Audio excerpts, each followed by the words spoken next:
deep intimating that there were plans to subvert the people's will at the ballot in favor of a predetermined political outcome.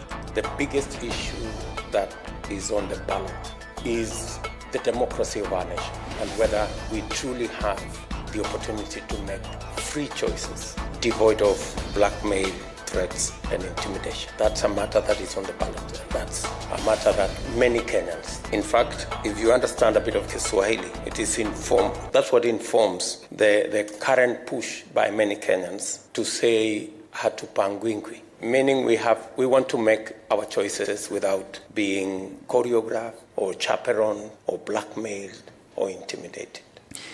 And the Orange Democratic Movement Party leader Raila Odinga has assured that he will lower the cost of fertilizer if he is elected president during the August polls. Speaking in Baraka Molu, Nakuru County, Odinga said he will implement a subsidy program for farmers which will see the price of fertilizer reduced from the current 6,000 shillings for a 50 kg bag to 2,000 shillings. The ODM chief similarly renewed his call for coexistence and harmony among Kenyans as the country gears up for the general election. He slammed those profiling Kenyans along tribal lines, saying in Kenyan is at liberty to live anywhere across the country. Still on matters politics, and the Democratic Action Party of Kenya leaders have told of Wiper boss Kalonzo Musyoka over his recent remarks concerning a 2017 presidential agreement with ODM chief Raila Odinga. The leaders now want the One Kenya Alliance co-principal to desist from issuing demands as he sets to join the Azimio la Umoja coalition ahead of the August polls.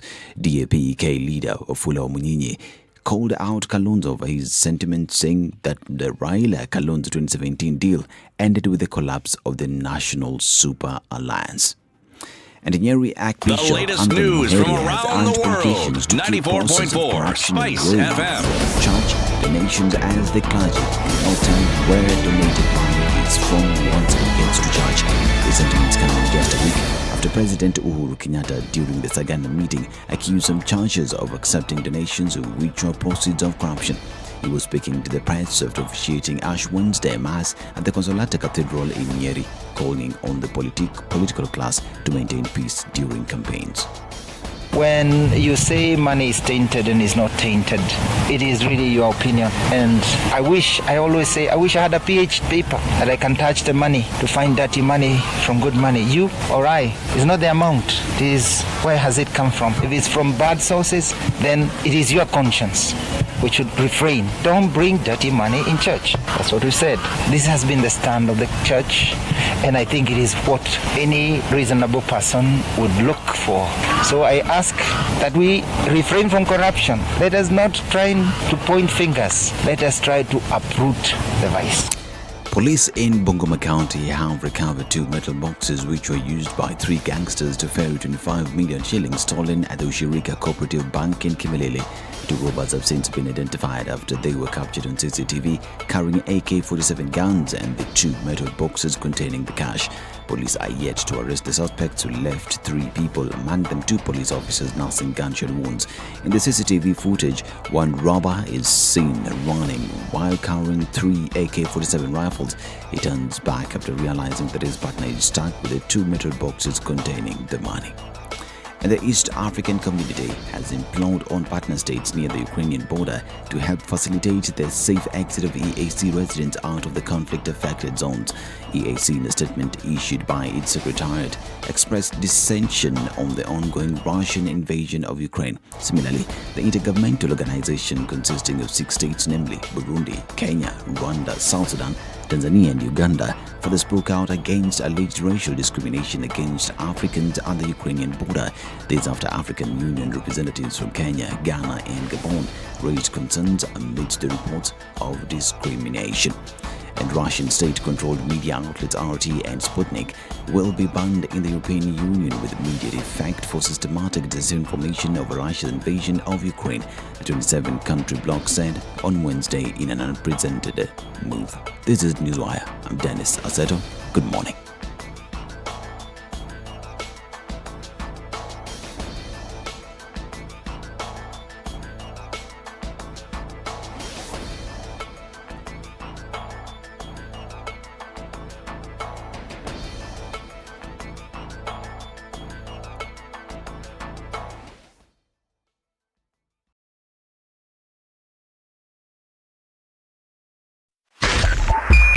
SpiceFM, Nyeri. The following takes place between 6 a.m. and 10 a.m. Thank you. The political class, the contestants, everybody is trying to outsteal the other. Remorse is not taught in any school. Manners is something you get from your mother. You don't get it from your political party. Why are we so unfocused as a country? Why are we spending money and resources, yet we have real challenges in this country? This coronavirus pandemic should teach us one thing, that universal healthcare is critical. Because at this point, whether you have a medical card that covers you, it doesn't matter. It doesn't matter.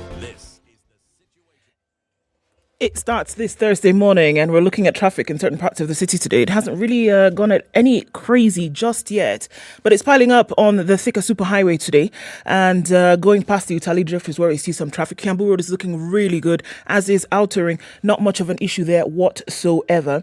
A little bit of it coming out of Westlands and going into the city. As we look at Uhuru Highway, free and clear all the way from the Nyayo Stadium roundabout out through to the city and then into Westlands. Not too much of an issue there. The Southern Bypass looking really good as well. A little bit of traffic on Mombasa Road, and that's in and outbound right around Imara Daima, and then we see it coming from the Way Bridge just past Sabaki, and that's building up a little bit too. However, it looks like we've started Thursday morning off right. Let's keep it this way. We'll look at what might be going on in your neck of the woods in a short while. Help us out here. SpiceFM KE is how you can get in touch with us. Text on 40127. Let's keep things moving this Thursday. SpiceFM, Nakuru.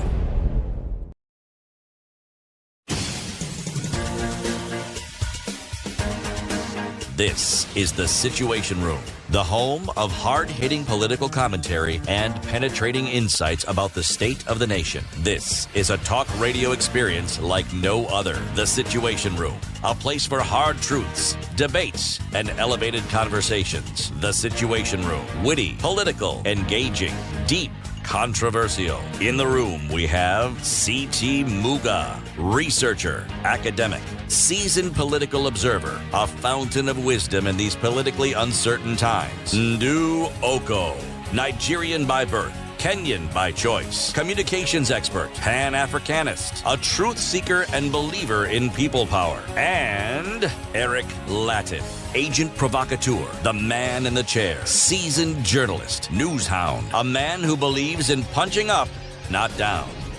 This is The Situation Room, the only way to start your day. At 8 minutes past 6 o'clock, good morning, and how is everybody doing today? What is today? March 3rd, Thursday, 2022. Good morning and welcome to Kenya's biggest conversation. Before we even get into it, City, good morning.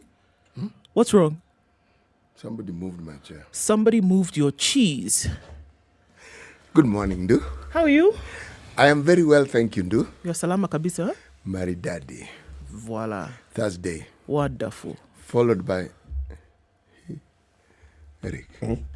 Mzishana amekuwa akiogelea dictionary. Aje.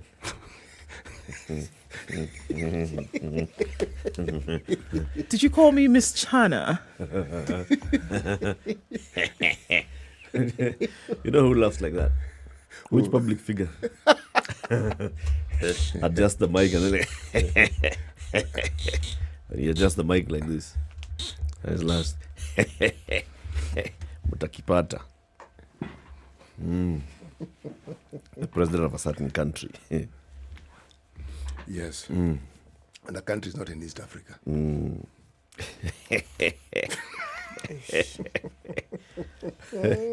How are you guys? We are very well, thank you, sir. Sijui wewe. Hata mimi niko salama, sijui wewe pia.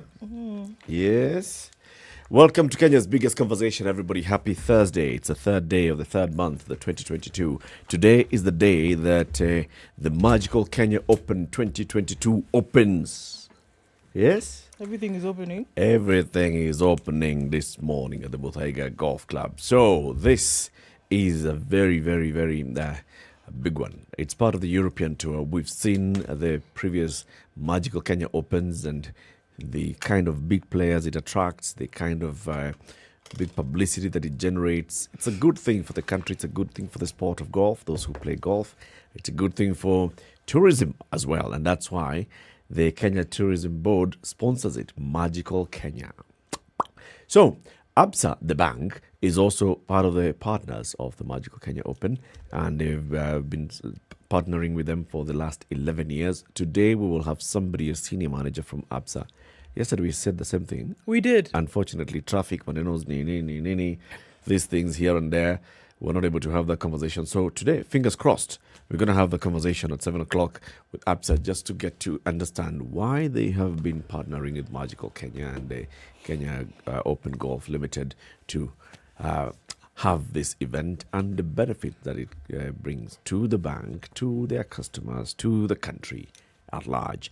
That's a conversation we will be having at what time? 7 o'clock. 7 o'clock. At 9 o'clock, we have Justice Thursday's conversation. Hashtag Justice Thursday. Today, let's talk about the political parties' dispute tribunal. So the head of that dispute tribunal will be here with us. She is a magistrate from the magistracy. She'll be here with us at 9 o'clock. We will be talking about, so what exactly does the political parties' dispute tribunal do? Is it where you complain if you feel that your nomination certificate has been stolen? Or is it where parties complain when they feel that the secret agreement that was arrived at was not followed? We got to understand all these things. It's important, especially now that we're going into the elections preparedness, and political party nominations will be coming up shortly. So keep it right there for that. There's more. Welcome to the Situation Room. COVID. Yesterday there was rumors, then there was cancellation of rumors. There were rumors, there were jubilation, and then there was a statement, and then the jubilation ended. And then there were those who said, but you should have. The rumor would have been a good thing. What on earth are you talking about? Right. So there was some communication that came from the Ministry of Health, supposedly, that, this mask measure had then been removed, essentially decriminalizing the non-wearing of masks and all these other things. And people then were happy that now sporting activities would resume and that mask wearing then would be a thing of the past, etc., etc., etc. Turns out that CS Kagwe and the fellows at the Ministry of Health said, hold on a minute, we never said that. This documentation is fake. And if there would be any such announcement, trust me, we would have been the first to let you know. Let's look at that. So they went back on what they had said earlier. They hadn't said anything. They hadn't. No. It appeared on social media like a long communique dated the 1st of March from the Ministry of Health saying, effective the 1st of March, these things are not going to be in effect anymore. Wearing of masks in public, checking temperatures in public places, blah, blah, blah, banning sporting activities, funds in sporting activities, all those things, all right? And then it had just done its rounds. And then the minister said, hold on. It has come to our attention. That we said. Someone is saying that we've said. And so we'd like to say here that we have not said. We have not said. And the should day we say, we will say. Yes. And we know for sure that it is them, and it is them who did not say. Well, they had not said officially. Maybe there was a conversation happening internally, which ended up in the wrong hands. But and it was not in ready fairness for to them, something like that, it would have been a proper announcement. He would have stood on the steps of Afia House like he's been doing, saying all these other things. If it was going to be a removal of those measures, then he would have said, fellow Kenyans, blah, blah, blah. But it didn't happen, so you can assume that it was not from them. Okay, fine. Okay. Meanwhile, 24 new cases in the country, still a positivity rate of 0.5% from a larger sample size from the day before. And so we're still looking at good numbers in terms of a positivity rate in the country. We've received some 1 million and something Pfizer vaccines. So that ramps up the numbers significantly in terms of what's available in the country for vaccination. Question is, are people vaccinating as much as we'd like them to? The answer still remains no. But in terms of supply, is there? Yes. Like we said, also there's unfortunately the reality that some of the vaccines that have been around for some time will have to be disposed of because they've reached the end of their shelf life in terms of expiry. And with low uptake, it means that, we're going to have to get rid of them. All right. We're looking at about 2 million more cases globally. Those numbers, still we're looking at lower numbers than we saw about 6 to 8 weeks ago. If we look at what's happening in Kenya locally in terms of manufacturing, there's a company that is going to begin making COVID-19 tablets. Universal is owned by India Strides Pharma Science, and it also manufactures ARVs for export. It's among 27 generic manufacturers selected to produce the oral COVID-19 antiviral medication, Molnupiravir, and supply it to 105 countries. The owners of the factory say they're among those who will produce the final product. This is a good thing in terms of manufacturing and healthcare. They've been authorized to make the world's first oral COVID-19 tablets. It's a World Health Organization pre-qualified drug maker, and they'll manufacture in their factory near Kikuyu town. The agreement was made by the patent holder for Merck of the USA and Medicine Patent Pool, a UN-backed body that works to lower the prices of medicines in poorer countries.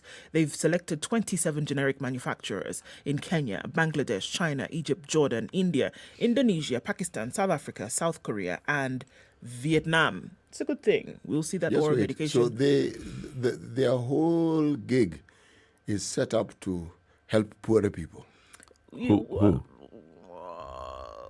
This company? No. So this company is part of the cohort of other companies in these countries just mentioned.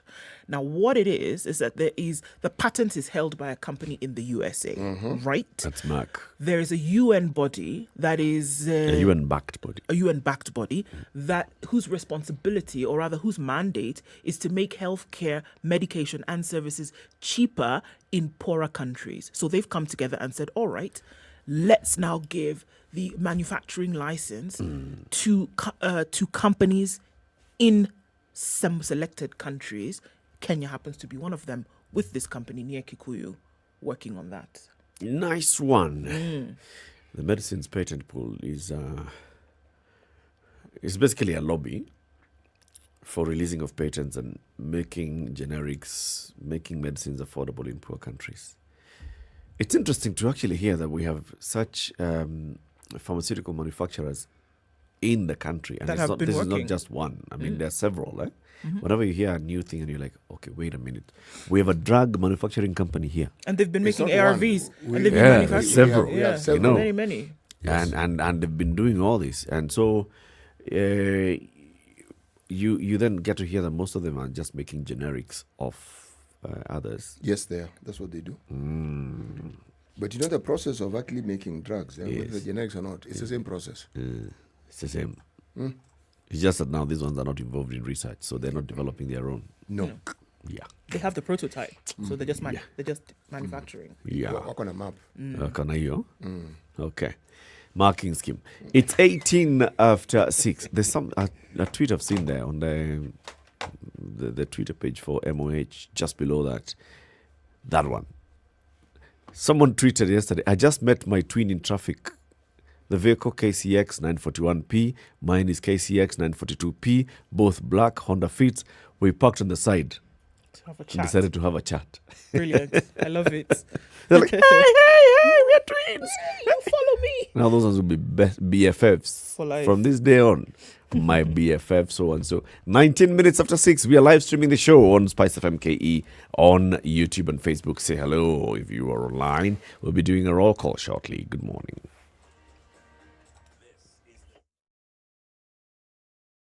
This is the Situation Room, the only way to start your day.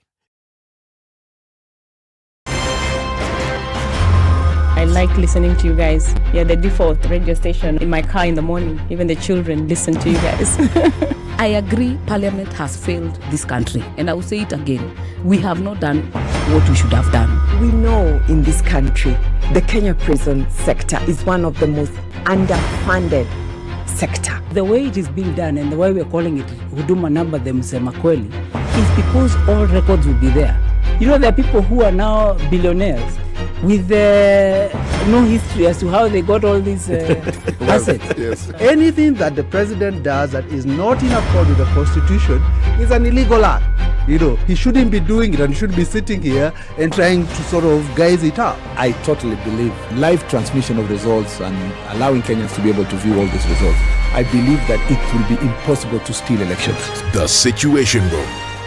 Kenya's biggest Clear but conversation. dark in Nairobi at 17 degrees, highs of 27 and lows of 16 today. At 14 degrees, Nakuru is clear, highs of 29 and lows of 14. It's clear at 12 in Nyeri. We'll see highs of 28 and lows of 12. 11 degrees and clear in Eldoret, highs of 26 and lows of 11. It's mostly clear in Mombasa at 25. We'll see highs of 32 and lows of 24, while in Malindi, clear as well at 26, highs of 31 today. Kisumu, clear at 19, highs of 30 and lows of 18, while in Kakamega, we will see highs of 31 and lows of 15. Clear skies, a bit cloudy actually in Kampala at 18, highs of 28, and we'll see partly cloudy conditions in Dar es Salaam, highs of 31 and lows of 27. It's clear yet dark in Lagos as well at 27. It'll go to a warm high of 34. Johannesburg is clear at 16, highs of 26 and lows of 16. Well, there's a chance of rain in Kinshasa at 24. We'll see highs of 34 and lows of 23. Out in Beijing, early afternoon Thursday, it's 8 degrees and sunny, highs of 11 and lows of -3. We're looking at cloudy conditions in Paris at 5, highs of 13 today. 13 will also be the high in a cloudy London at 7 degrees. Currently likely to clear up, however. It's also 7 in New York. Still, Wednesday night, coming into Thursday, we'll see highs of 11 and lows of 4.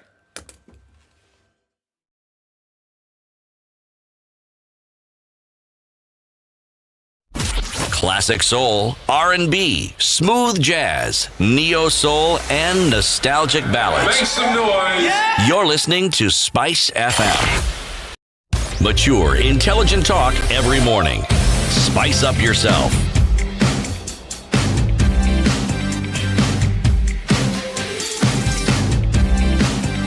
Mornings done right.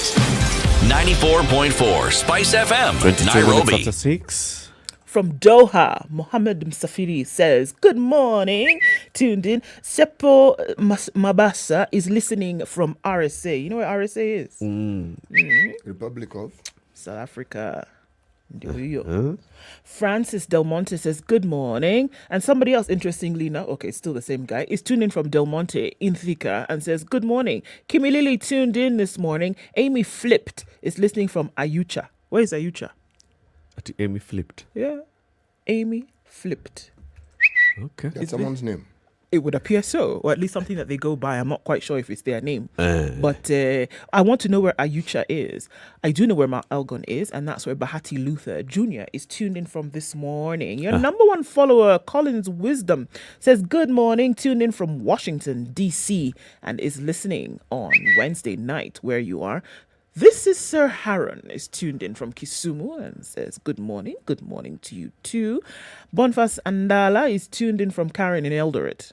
There's a Karen in Eldoret. Just like there's a Majengo everywhere. Yeah. And the Milimani. And yes, and the Milimani everywhere indeed. and the Kisumu Dogo. There's a Kisumu Dogo everywhere. It's like Chinatown.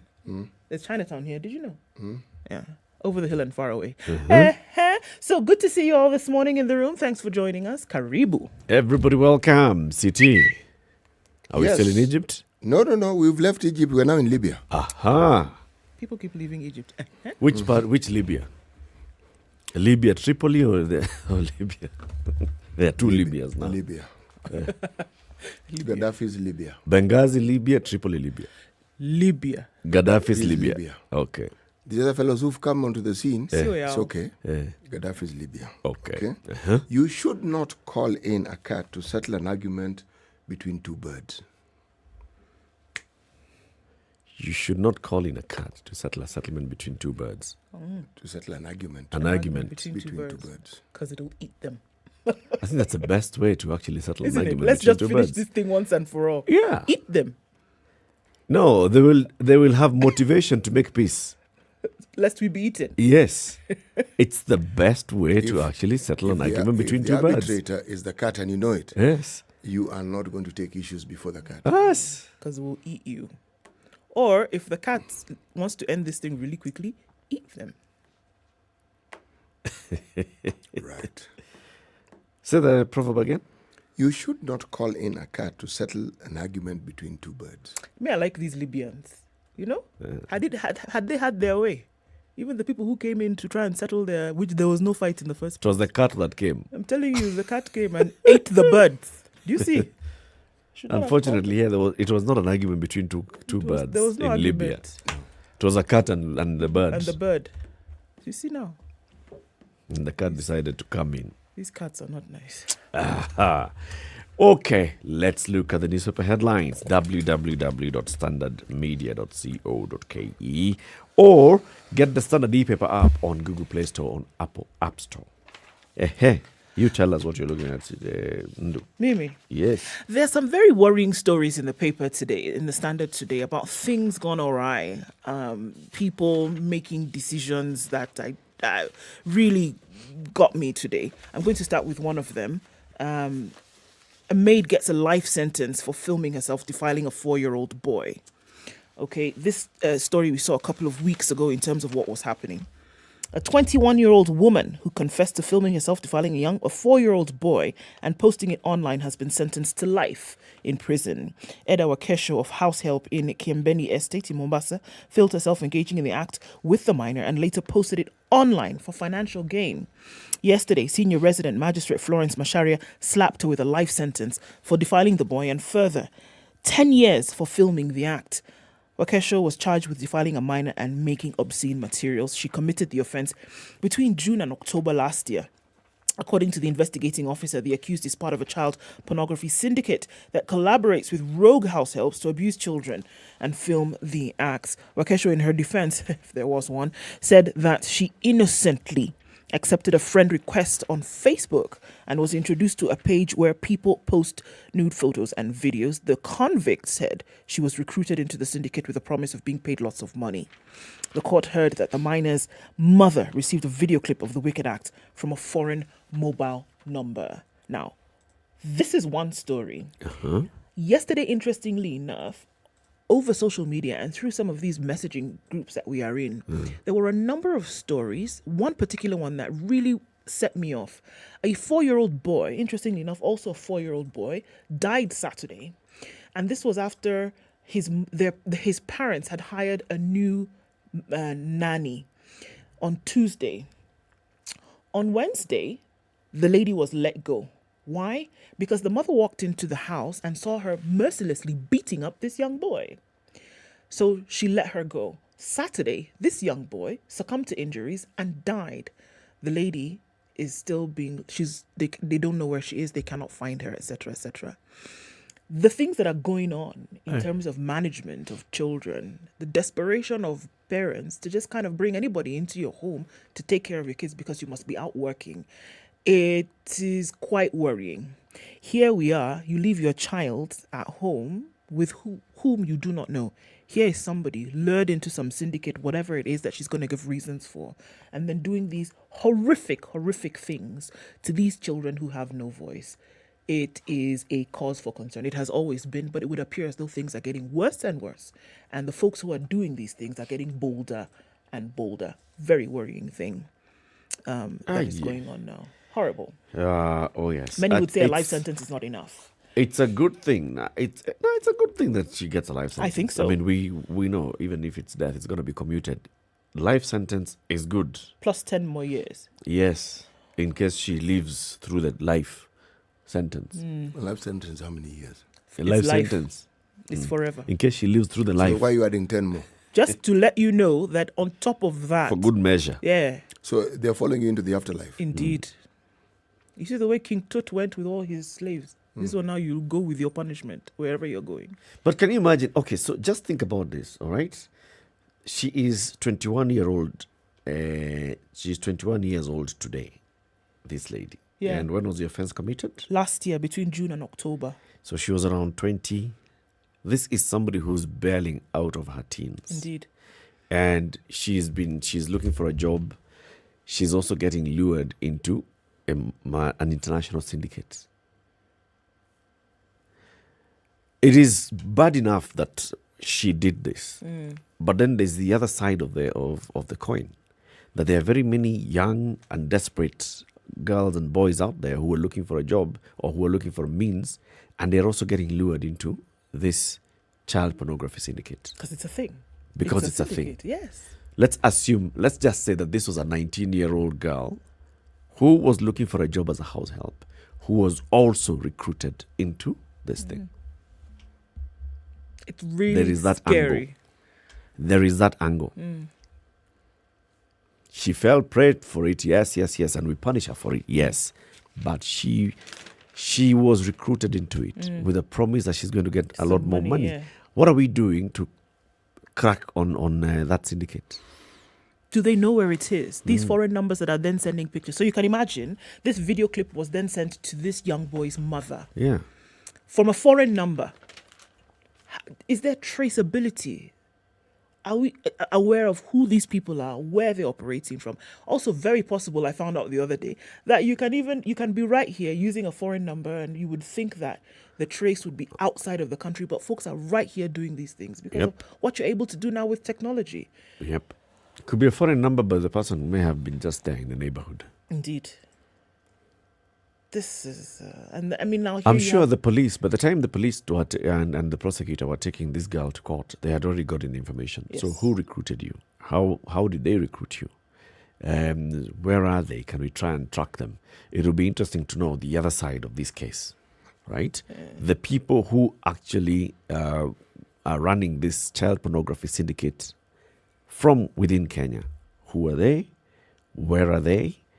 How do we avoid them? When we're talking about that conversation in the Communications Authority on children and how they consume information online, there is also the other side of the CA itself and the other enforcement agencies checking who is online and what they're doing.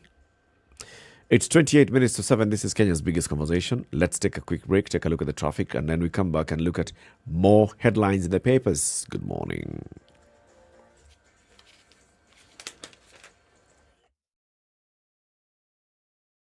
This is the Situation Room, the only way to start your day. This nation has never healed genuinely from the 2000-2008 violence. We've never had a healing process. We've swept it under the rug. Let me tell you, the handshake was the most disastrous political event in the history of country after the coup attempt of 1982. There's no Kikuyu pothole, no lack of water, or Kamba, lack of traffic. Yeah. There is no Luya lack of drugs in the hospitals. Or Jaluo one. All our issues are the same issues. If you are in a room and just about everybody in that room has a court case or another, what impression does that give you? What are you saying? Why haven't you done it in the last 20 years? But they're telling us, like August, some miracle is going to happen. My friend, I want to tell Kenyans you'll be in for a rude shock. The Situation Room, Kenya's All right, what are we biggest looking conversation. at? 6:30 this morning. It's already piling up on Uhuru Highway. Little bits and bobs of traffic here and there as you're going out into the CBD from the Nyeri Stadium roundabout out then towards Westlands. That has already built up a little bit here and there. Take a superhighway falling in fine form today. Quite a lot of traffic, and it's going past the Outer Ring Junction, well into past Clayworks today, into that direction, and it's also building up on Kiambu Road. So folks have started early today, and it looks like it's going to be there for some time. Muranga Road then into the city as well as you go towards the Globe Cinema overpass. That continues with some traffic today. Coming out of Parklands, Westlands, not too much, not too badly, but Ring Road Westlands not faring off too poorly either. Outer Ring is looking good. Juja Road connecting with that, coming out of that Bangi area, not too bad either. Kangundo Road is piling up in and outbound traffic is what we'll see on the Eastern Bypass as well. The bypass has traffic. So does Mombasa Road coming from the Weybridge this morning. That's already piling up. We're not in traffic hour yet, but we see some action already opening up on these streets. Let's be careful. Whatever we do, let us know what's happening where you are. Talk to us on SpiceFM KE on Twitter. Text on 40127.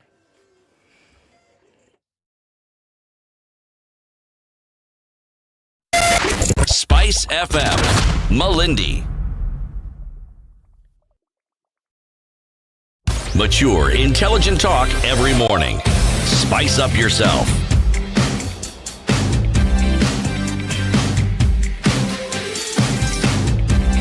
It's 35 minutes to 7. The conversation continues. Page 3 of the Standard this morning. So, taking a couple of steps back in history. March 10th, 2019, a plane takes off from Bola International Airport in Addis Ababa en route to JKIA in Nairobi. Remember that? Yes. Plane crashes shortly after takeoff at Bishoftu. Several people died. One of the people who died is a lady called Julia Mwashi.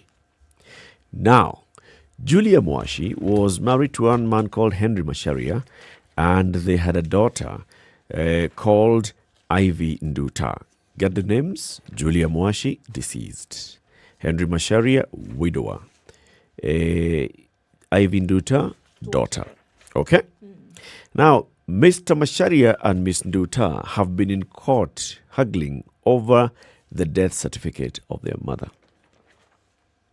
The High Court in Nairobi has declined to intervene in the battle between a man and his daughter over the death certificate of his wife.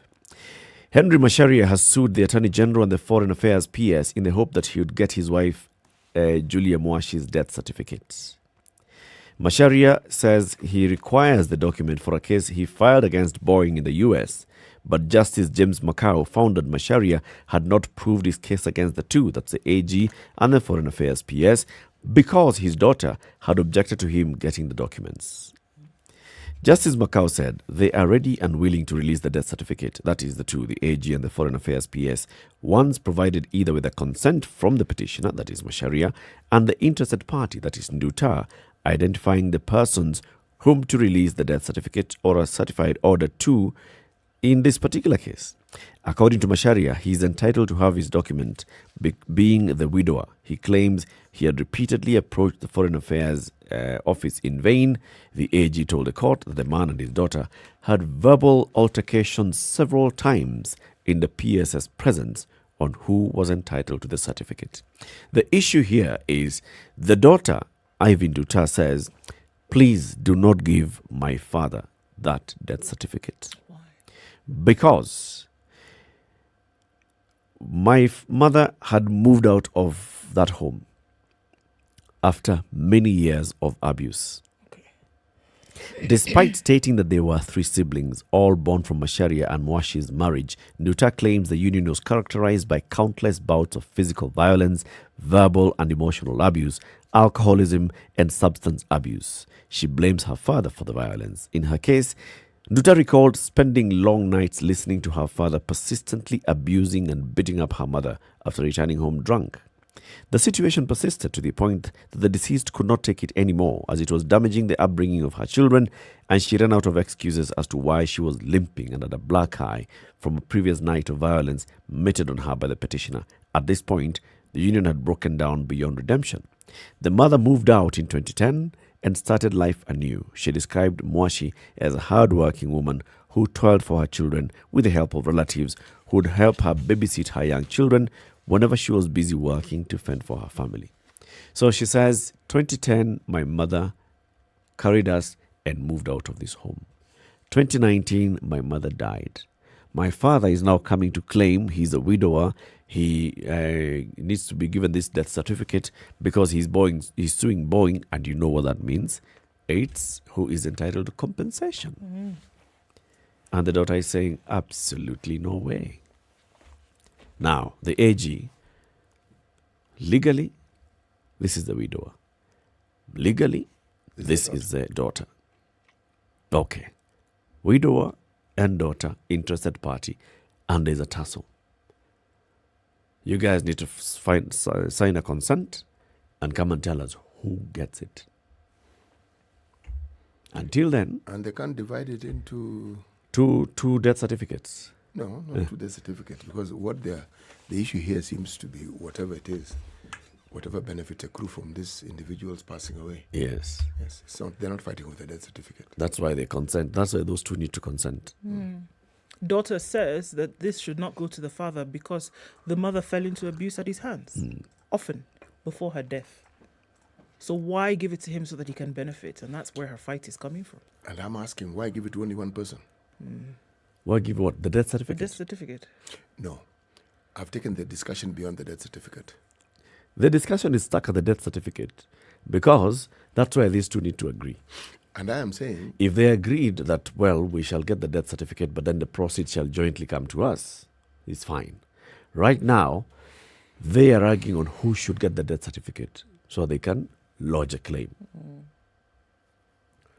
This is where now you say, you know those times that every time you talk about this and you say, where is the family? Where are the 2 families here? I mean, who else should be involved? Not the AG in this Or the particular families- case, the not families are Ambassador there. Kamau Macharia, the PS for Foreign Affairs. They should not be the ones who are the Brought cut into in this, this particular case. The families are there. And I dare say, I would venture to say that they're probably at the heart of this problem. We don't see them, but they're at the heart of it. They're here. Oh, they're there. They're most definitely there. I can even see their presence. It's Mr. Macharia's family and also Miss Mwashi's family. It's such an unfortunate thing. I'm saying this because in many instances where there's money involved, it's money, not that someone has died. Yeah. If you look at some of these issues where there's the discussion or the dispute seems to be about where someone should be buried, what is central to it? At least if you come from a neck of the woods, this person married this person or lived with them but never paid dowry. Yeah, bas. So he cannot claim this body. Should he pay dowry, however? He can claim. Yes. So the family is intrinsic in this because such matters, when someone dies, the truth of the matter is this. It's not the father and the daughter who are mourning. All the relatives mourned. Yeah. And you think that they didn't have a say in the central.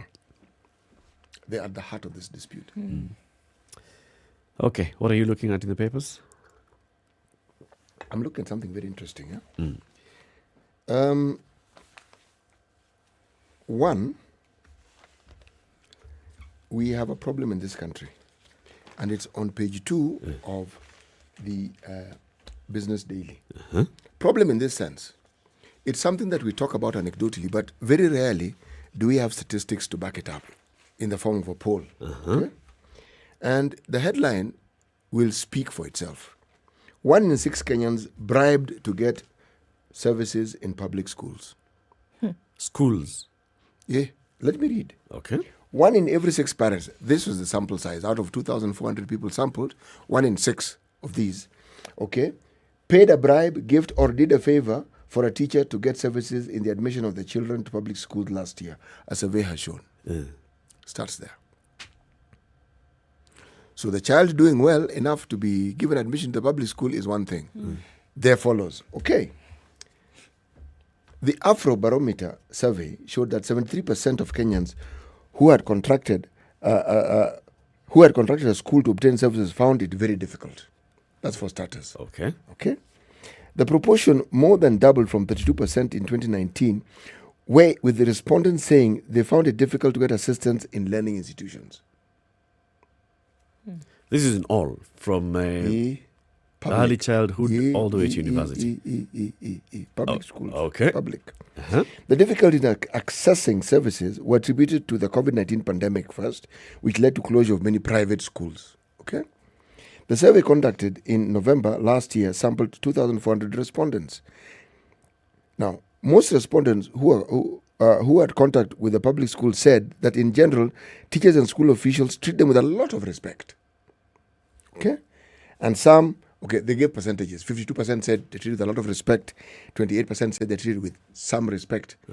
Now, this particular survey sought to understand several things. Okay? 1, what parents did in order to get their children to school. That's 1. 2, whether the services they received were considered to be, should we say, respectful and useful. Remember, and then there are those who also said, them as far as they're concerned, the responses from these public schools were negative. Okay? Now, one of the things that they also said, that they looked at schools and determined by asking the qualities that were predominant or were considered to be favorable in the school. For instance, was this school known for great absenteeism among students? Was it known for mistreating students? Things like that. Okay?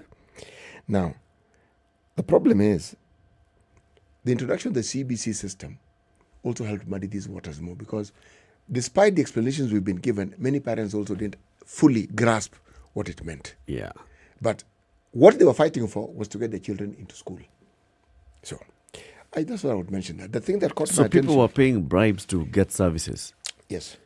So what are the services that you go to get in a school?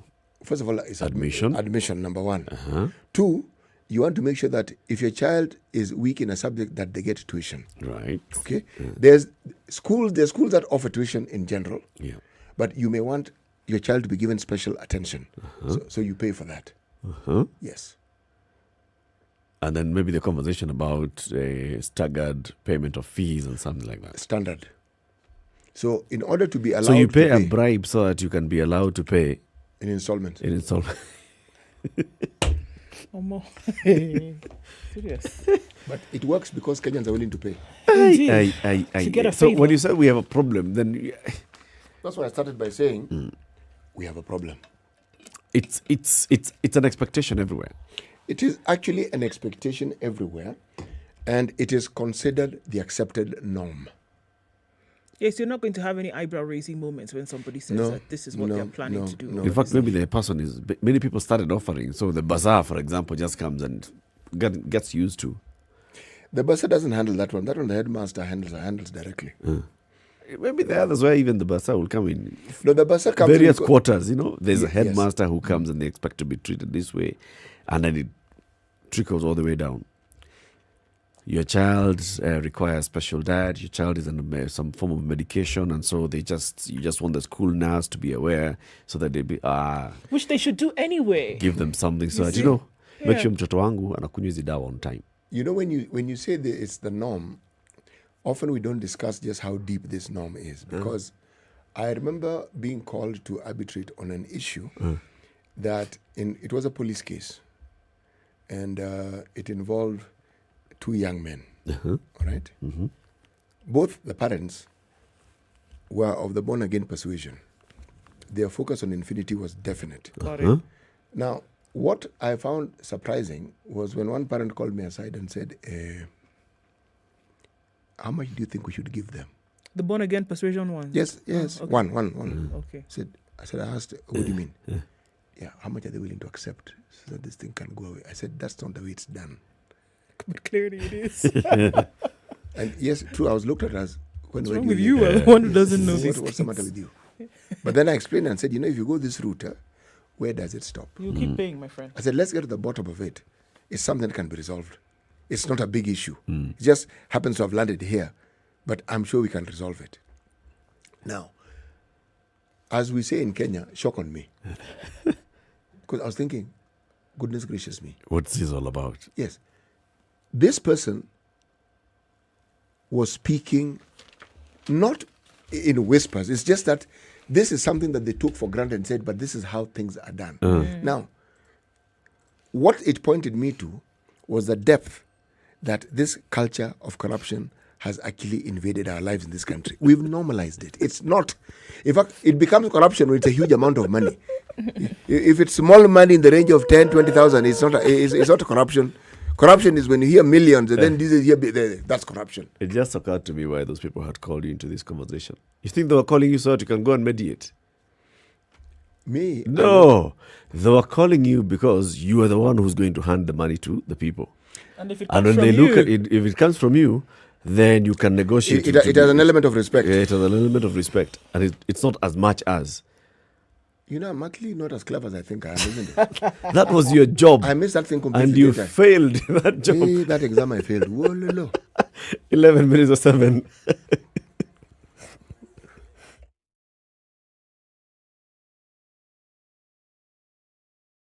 102.5 Spice FM, Kisumu. Mature, intelligent talk every morning. Spice up yourself.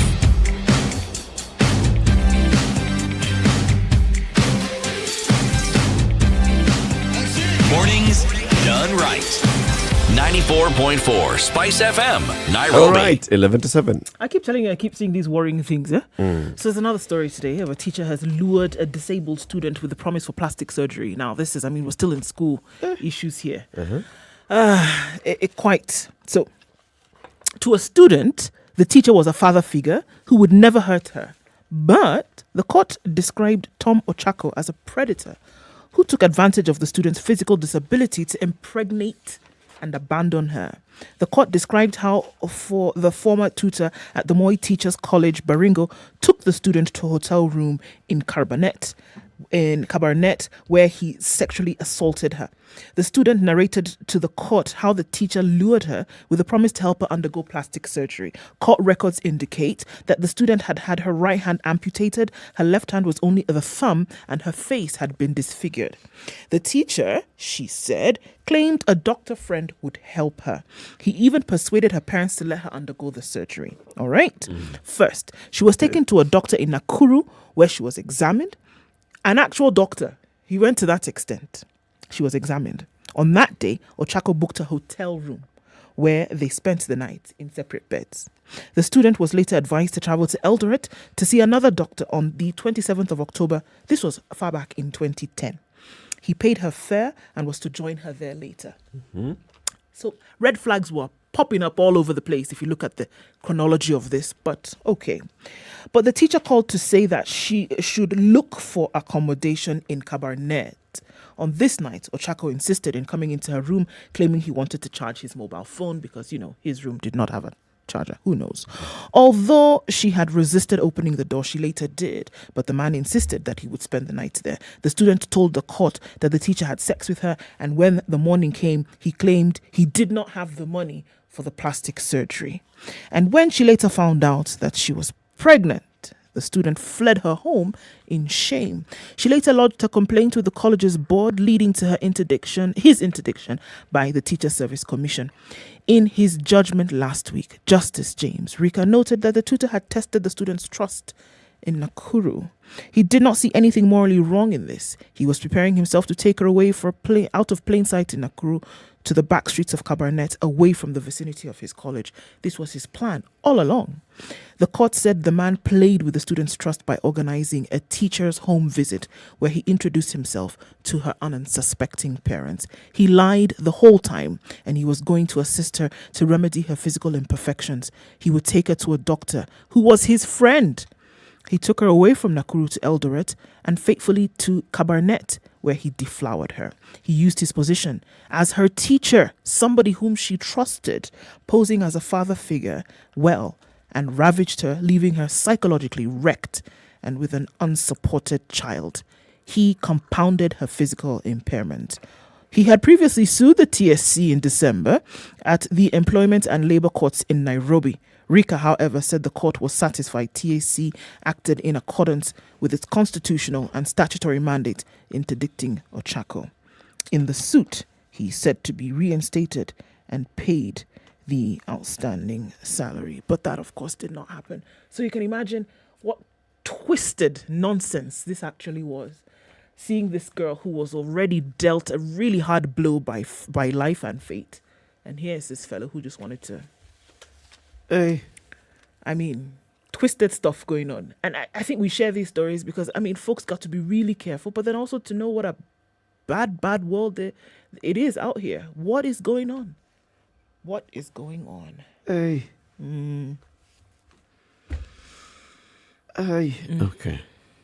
You don't even know what to say. Ridiculous. Yeah. The good thing is that there are institutions that are still working. We have the employer, it's working. We have the courts, they're working. So, you don't have very far to run and hide. No. But it's. But here's this girl. Already, she was not... Life for her, on her own was difficult. Bereft of one hand, the other one is barely working. It disfigured, and here she is trying, and somebody gives her some kind of hope that you can be made a little bit easier for you. And then here you are now in the same situation, if not worse, with a child that you cannot care for. Okay.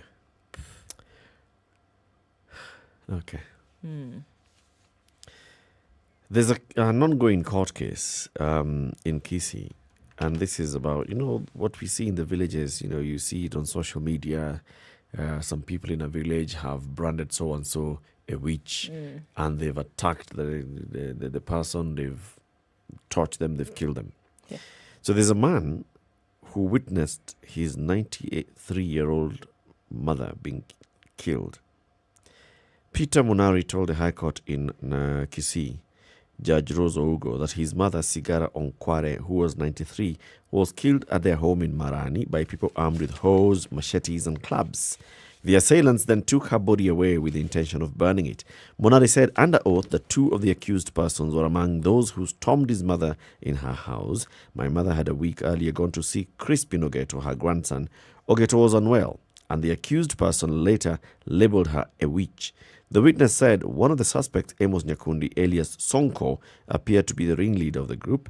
Monari told the court that he was picking coffee at their farm on the fateful day when he saw a group of people heading to his mother's house. They did not greet him, which made him suspect that something was amiss.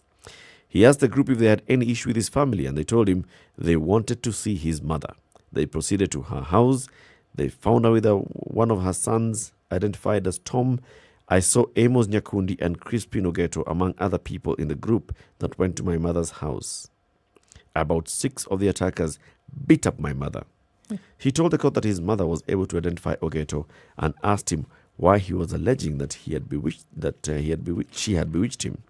He said Ogeto did not beat up his mother, but was one of the people who identified her as one of the 4 elderly women who practiced sorcery. There are 9 people who are facing murder charges for the crime, which was committed in October last year. So here, this woman had gone to visit Crispin Ogeto, who is her grandson. Crispin Ogeto is among the people who are facing these charges of murder, because he then came with the villagers to the home and said, one of them, grandson, says one of the witches in this particular village. This happened in 2021. Don't think that it's an 1865 kind of thing. No. It just happened just the other day. Yeah, it's just crazy. It is absolutely crazy just to think about it. So here is what we are doing. We're talking about the Magical Kenya Open that kicks off when? Today. Where? At Muthaiga. And everybody is being encouraged to come on out. Book your ticket. Go to www.tikiti.com to get your ticket. What is APSA doing for this? APSA, for the 11th year, is supporting the Magical Kenya Open because they've been doing this. They have participated in helping the organizers of this event. 56 million shilling sponsorship deal, becoming the official presenting partner, making the 11th year that APSA is sponsoring the international tournament, which is part of the European tour. Over the last 10 years, APSA has partnered with the Kenya Open Golf Limited to grow and transform the Kenya Open tournament into a great asset, not just for the golfing and sporting fraternity, but also for the country by positioning it as a fantastic tourist destination globally. City. Yes. At what age did you first play golf? At what age did I first know? No, it's a valid question. I think I got to know of it when I was 13 years old. At what age did you first play golf? That same age. That same age. Same age. 13. At 13. Yes. Yeah, so you're a good one. No, I'm not actually. I lost interest somewhere along the way. Let's go watch this thing. Between today and the 6th. Just to watch, or are we looking for some business? We first go and survey the lay of the land. What's Yeah. See, we have the APSA guy coming in at 7. I don't understand. Why are you not inviting me? No, so we've got to clear this thing between the two of us before we bring Before we invite you. Outsiders. Yes, this is business. Hey. You want a part in it? Buy shares. I know. You want a part in it? Buy shares. You know, this is a 50-50 business. Yes. So if Eric wants to give you 10% of his shares or sell to you, he can sell. Yeah. Me, I'll also sell you 10 if you want, so you can get 20. Good morning. It's 7 a.m.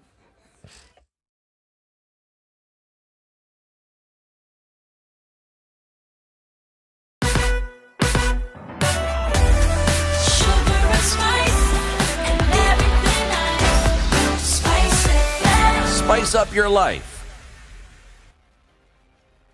The latest news from around the world. 94.4 Spice FM.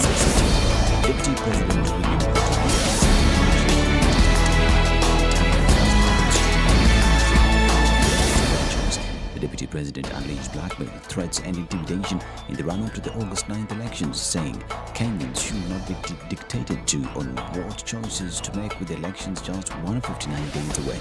The DP intimating that there were plans to subvert the people's will at the ballot in favor of a predetermined political outcome. The biggest issue that is on the ballot is the democracy of our nation and whether we truly have the opportunity to make free choices devoid of blackmail, threats and intimidation. That's a matter that is on the ballot. That's a matter that many Kenyans, in fact, if you understand a bit of Kiswahili, it is informed. That's what informs the current push by many Kenyans to say hatupangwingwi, meaning we want to make our choices without being choreographed or chaperoned or blackmailed or intimidated. Orange Democratic Movement Party leader Raila Odinga has assured that he will lower the cost of fertilizer if he is elected president during the August polls. Speaking in Barakamodo, Nakuru County, Odinga said he will implement a subsidy program for farmers which will see the price of fertilizer reduced from the current 6,000 shillings for a 50 kg bag to 2,000 shillings. The ODM chief similarly renewed its call for coexistence and harmony among Kenyans as the country gears up for the general election. He slumped those profiling Kenyans along tribal lines, saying any Kenyan is at liberty to live anywhere across the country. And the Democratic Action Party of Kenya leaders are told of Wiper boss Kalonzo Musyoka over his recent remarks concerning a 2017 presidential agreement with ODM chief Raila Odinga.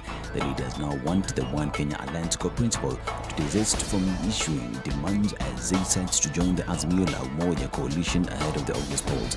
DAP-K leader Wafula Mnyinyi called out Kalonzo over his sentiments, saying the Raila-Kalonzo 2017 deal ended with the collapse of the National Super Alliance.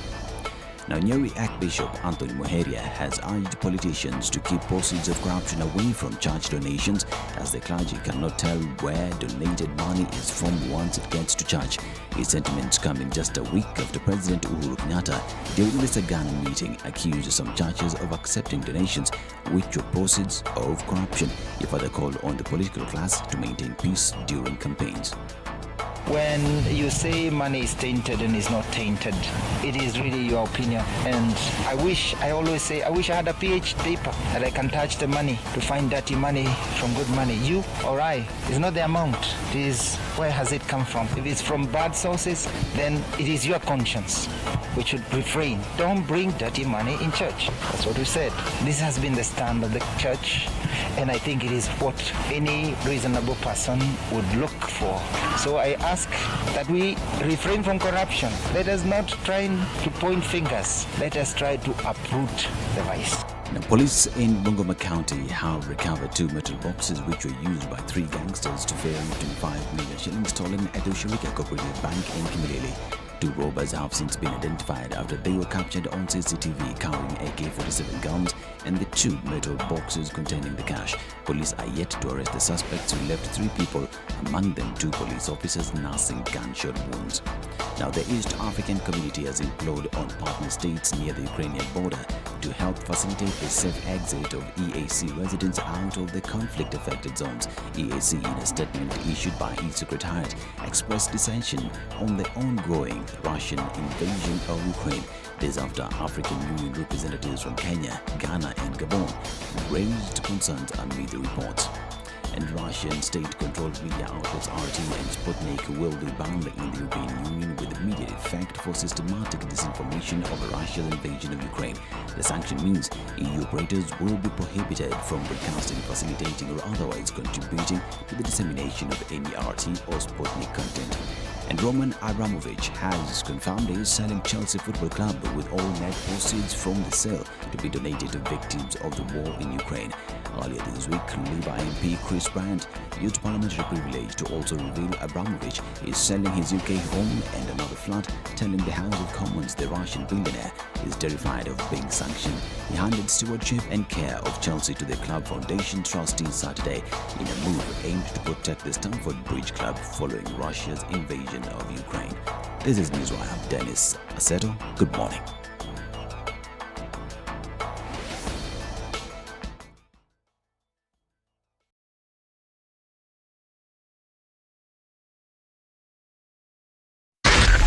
SpiceFM. Nakuru. It's after 7 o'clock, and we're seeing that it's building up in certain parts of the city. Ngong Road, a little bit more than what we saw before. That traffic is getting out towards community and looks like it's going to continue for some time. Packed already on Langata Road, bumper to bumper.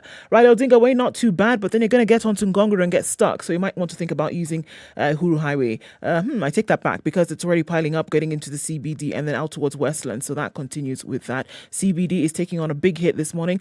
Ngong Road, rather Jogo Road, is piling up as well, and we're seeing that action continues on the Thika Super Highway all the way past the Outer Ring Junction, heading out towards Clayworks. That still continues, and now is when we see that Kiambu Road has done the thing that it normally does. Around 7 o'clock, quite a lot of traffic there. Limuru Road, in and outbound into the city, that continues. Coming out of Westlands, a lot of traffic. Use the Red Hill Link Road to get out of that tricky spot. What else are we seeing? Outer Ring not looking bad until you get to that Thika Road Junction.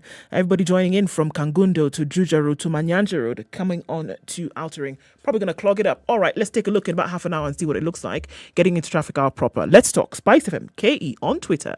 Text 40127.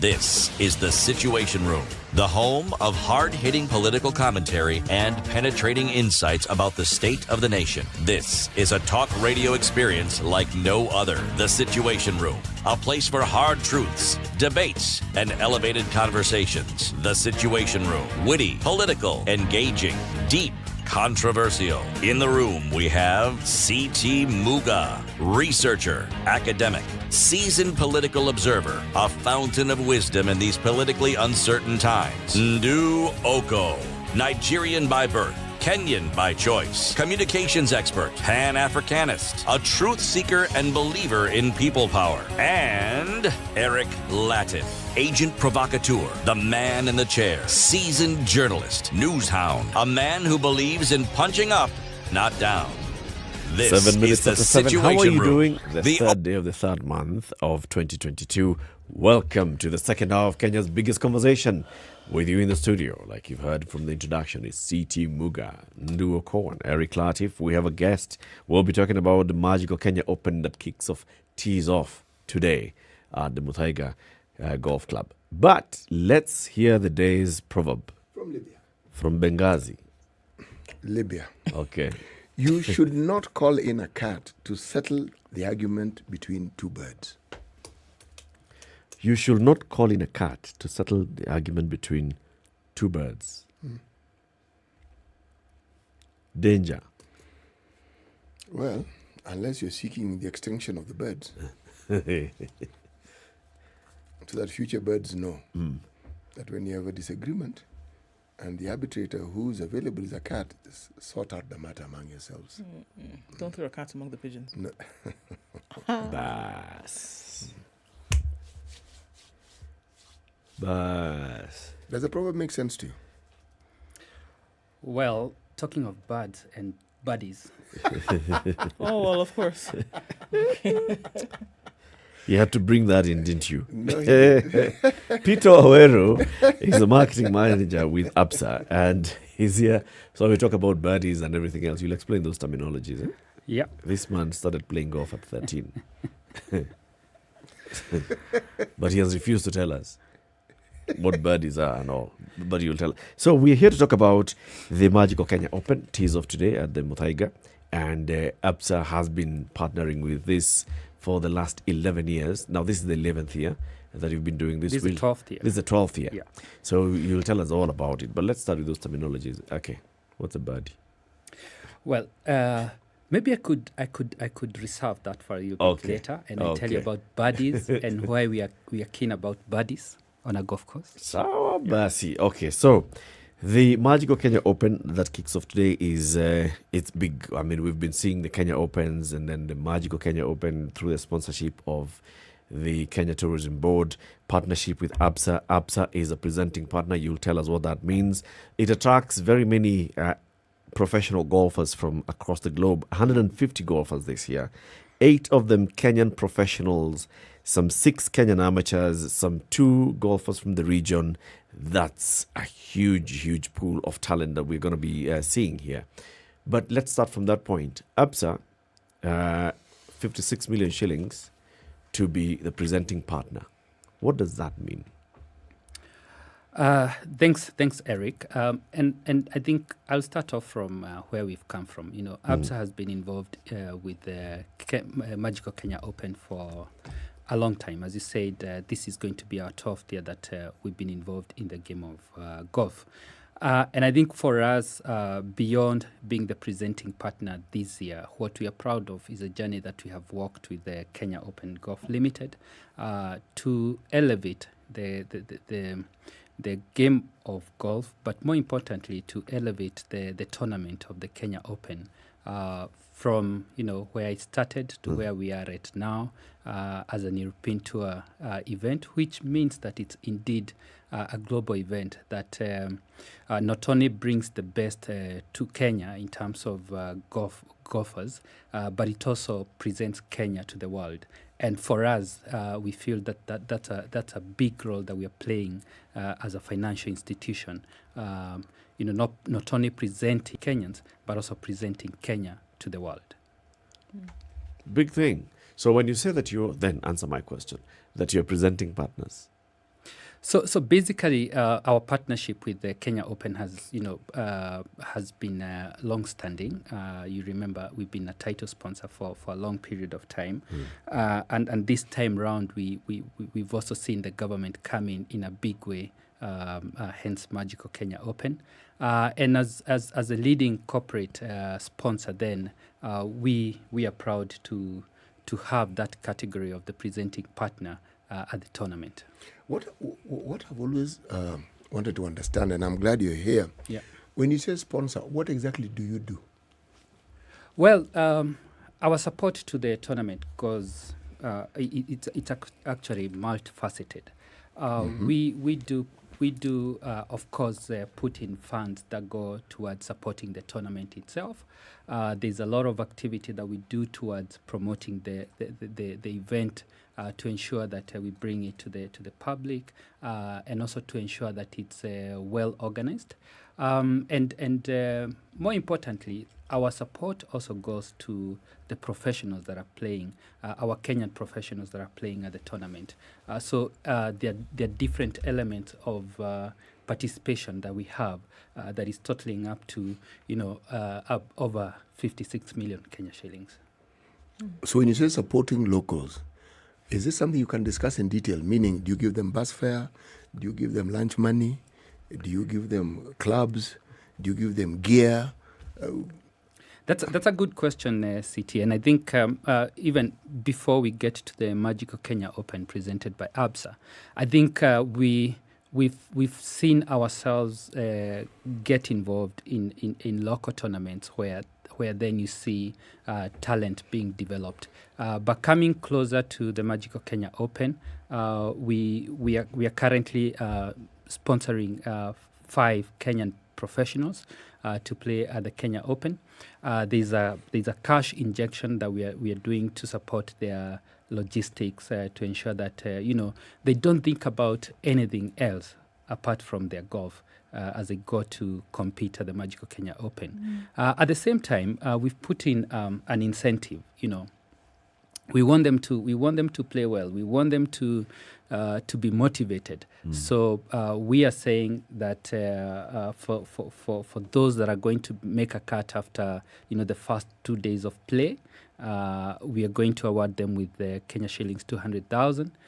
If they make a cut and they're within the top 20 after the first 2 days of play, we will be giving them 300,000 shillings. And for the Kenyan professional that will be amongst the top 10 in the finals, on the last day, we're going to give them 1 million shillings. So there's an incentive package that we have put in just to ensure that they bring their A game on. Yeah. Okay, so are you looking at this as a double approach? Because there are those who will be participating in the tournament as sportsmen and women. I am going to say women as well because I am going to assume this time round as sportsmen. Okay. Yeah, and we can talk to that. That's a conversation for another day. But okay, sportsmen. Yeah. But then there are also those who were also asking to come and watch the tournament or Yes. participate in that. Yes. So then, in terms of elevation of golf as a sport, does that take precedent in all of this as well? And you rightfully put it that it's two pronged. We have elevated the sport itself, and for the sportsmen and for those who follow golf keenly, then we're bringing a global sporting event into the country for them to be able to follow. But for those who don't follow, who possibly have no knowledge about golf, and this would be a starting point, this becomes a lifestyle event where they come out. It's a great weekend. The weather is fantastic. They bring their families out. We have lots of entertainment happening on the sidelines of the fairways, specifically at the village. And at the same time, to get to network and to meet up with other people. So it's a two-pronged sort of elevation. It's also seen as one of those sports that is almost reserved for a particular class, social strata, right? Is that the case that we're looking at here? It's only reserved for, or that only certain people who then have maybe achieved a particular status then would be able to participate? Or is this opened up for everybody? Well, I think years back, that would have been a good perception. But I think, and I'm proud of the role that we have played as ABSA in terms of helping to demystify golf. For the years that we have been involved in the Magical Kenya Open, we've played a role in bringing golf to the people and to open up the sport to everyone, to be able to understand what happens on a golf course. And beyond the Magical Kenya Open, as I said earlier, with the tournaments that we've been able to sponsor in the country, we've been having our own tour or series happening year in, year out, where we go out to clubs out of Nairobi or clubs within Nairobi. We are able to bring the sport to the masses. And the last thing is the support that we do, even in terms of developing the talent from a young age, working with the junior golfers to support them, to expose them to professional golfers who can offer clinics to them.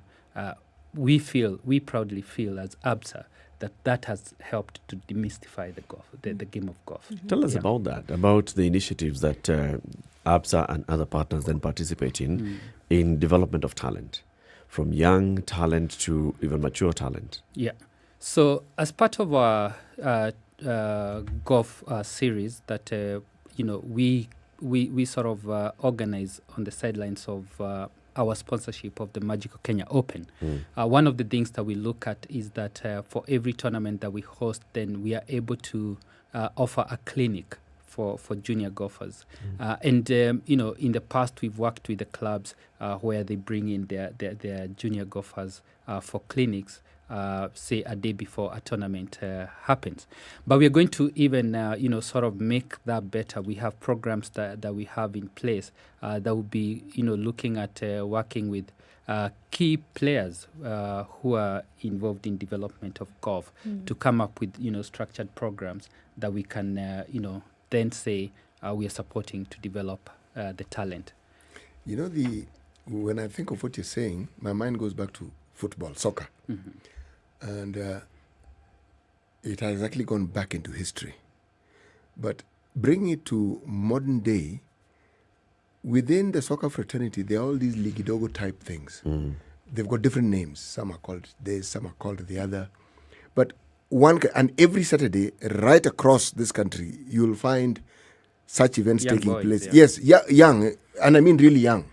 Some are almost the same size as the ball. But young people getting to be in contact with the ball. Now, when we speak of golf, it's an expensive game.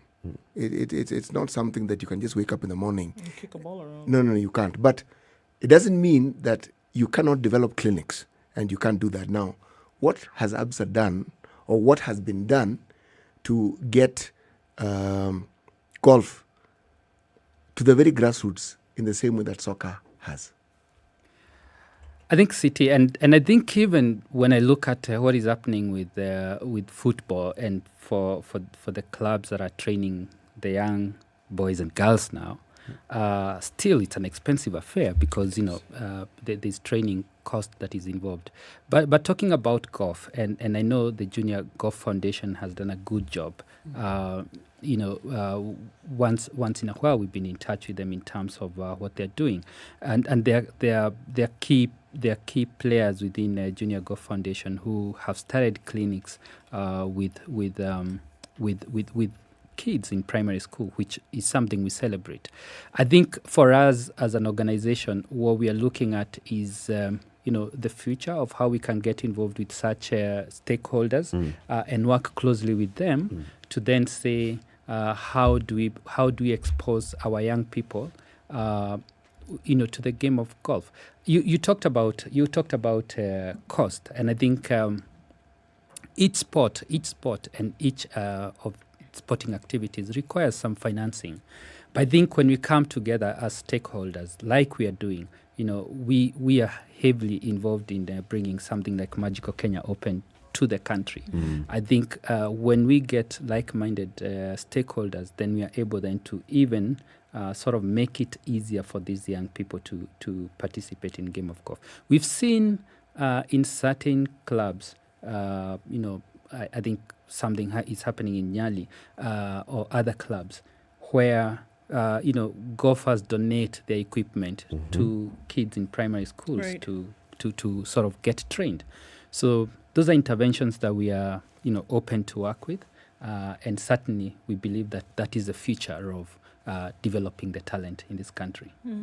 If you look over the last 11 years that ABSA has been involved in promoting golf through the Kenya Open Golf, would you say, for example, that there's somebody who's playing today, either an amateur or a professional, whose journey you can track back through your partnership and sponsorship of Kenya Open 11 years, and you say, this person first came as a spectator and then they joined the club, and with the support of us and other partners in the Kenya Open Golf, Kenya Golf Union, they are now at a level where they are playing in a European Tour tournament? That's a very good question, Eric. And I think when we look back at the years that we've been involved, we've seen, and it may not be the direct, injection of funds to develop particular talents, but the fact that the talent has had an opportunity to, first of all, get exposed to professional golf, and at the same time to get to play with some of the best in the world.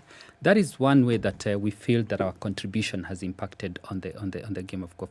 But coming closer home, I think one of the things that I've observed is that a lot of talent that is currently playing as part of Team Kenya has come from let me use the word humble beginning in golf. They're very exciting stories. When I listen to some of the professional golfers that we are sponsoring currently, they started off as collecting balls on a golf course, and they could watch what is happening, on the golf course, and they got interested and they started playing, and today they are professional players.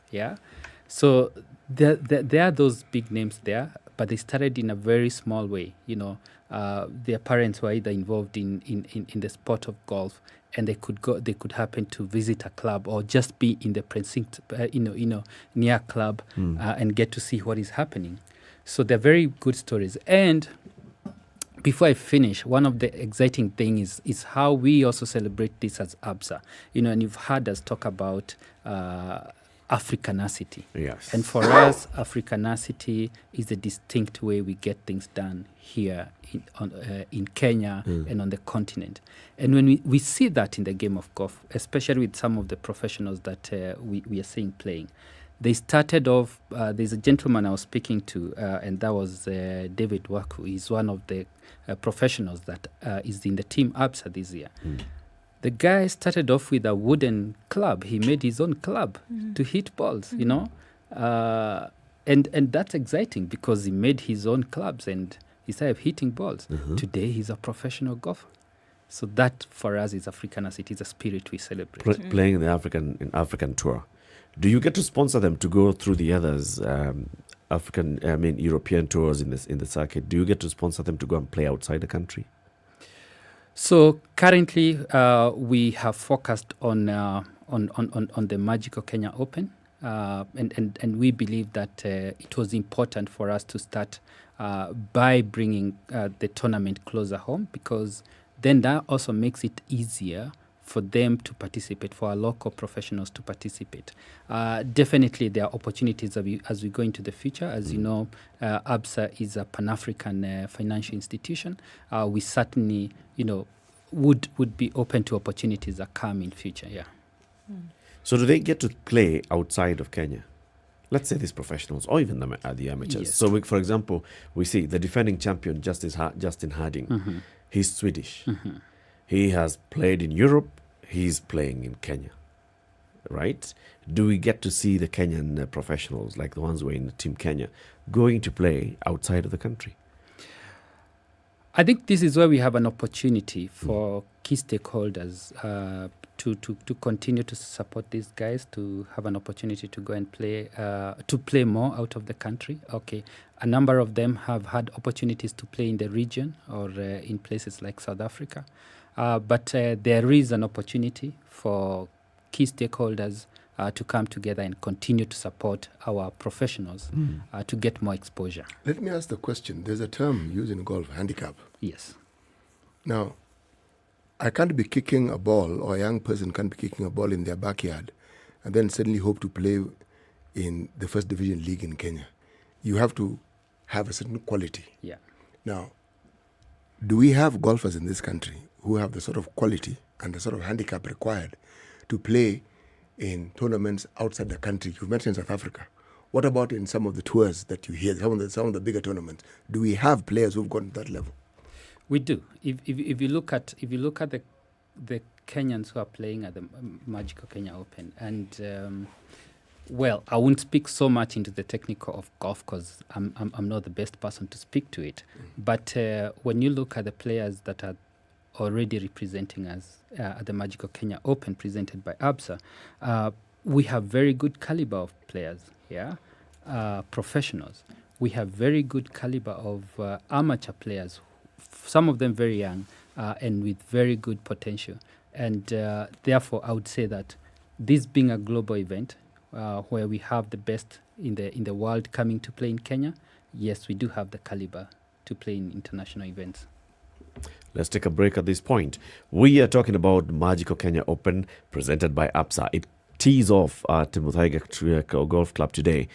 www.tikiti.com to book yourself a ticket to go and watch this. Like Peter Waweru, ABSA marketing manager, is telling us, it's not just for those who are playing, even for those who'd like to spectate. If you also do not know anything about golf, make this a lifestyle event. Go out there. There are very many sideline events that are taking place at Muthaiga. Go, you'll see the players, you'll see golf, you'll see the fairway, you'll see other people, you'll network, you'll have a nice weekend.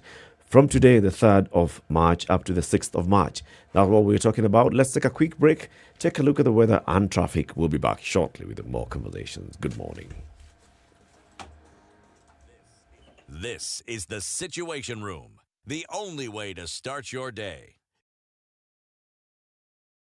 Classic soul, R&B, smooth jazz, neo soul, and nostalgic ballads. Make some noise. Yeah. You're listening to Spice FM.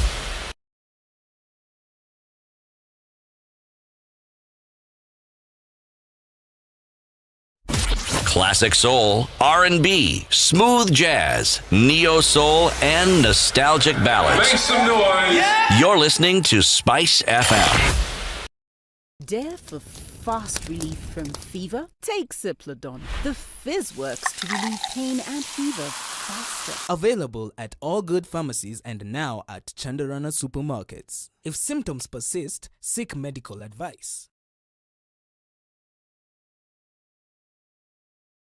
Oh, you got to do it. 25 more seconds of this plank, then I hit the showers, get a smoothie, pay rent, and still make it to meet the supplies. 15 seconds. Ooh, it burns. I'll pay the website guy during the meeting so that I have time to get flowers before the anniversary dinner. We know that life is go, go, go. That's why with ABSA's digital channels, you can bank when, where, and how you want so you can focus on what or who is important to you. Get things done simply with our digital solutions. To bank anytime, anywhere on our digital channels, dial *224# or download the ABSA app on the App Store or Play Store. That's Africanacity. That's ABSA. ABSA Bank Kenya PLC is regulated by the Central Bank of Kenya. Terms and conditions apply.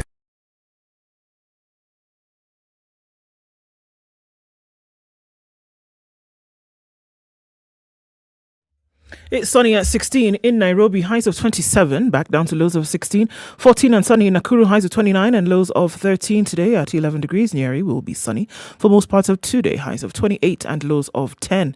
At 12 degrees, Eldoret sunny as well, highs of 26 and lows of 11. Mostly sunny in Mombasa at 26. We'll see highs of 32 down to lows of 25. We'll see lows of 26 in a partly sunny Malindi, currently at 27, going to highs of 31. Mostly sunny at 18 in Kisumu, highs of 30 today.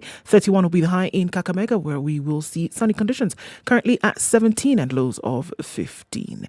Out in Kampala, it's mostly sunny at 19, highs of 28 and lows of 18, while sunny conditions through and through in Dar es Salaam at 27, go to highs of 31. At 16 degrees, Johannesburg is sunny, highs of 26 and lows of 16. Lagos is mostly clear at 26, highs of 34 and lows of 26, while at 23 in Kinshasa, it's clear, going to highs of 33 and lows of 23.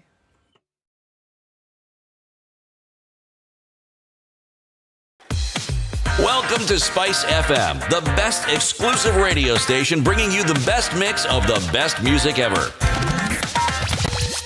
It continues in major parts of the city today. We're looking at Langata Road, which is piled up all the way to that roundabout. Raila Odinga Way taking a little bit of that.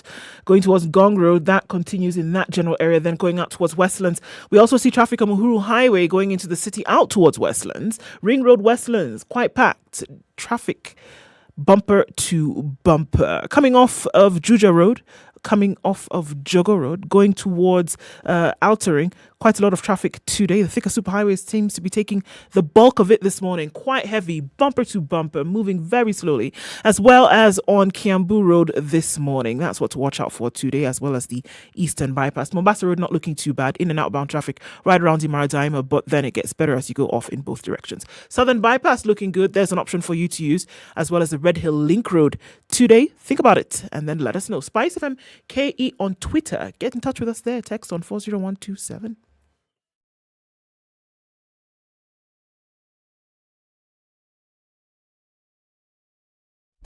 Classic soul, R&B, smooth jazz, neo soul, and nostalgic ballads. Make some noise. Yeah. You're listening to Spice FM. Mature, intelligent talk every morning. Spice up yourself.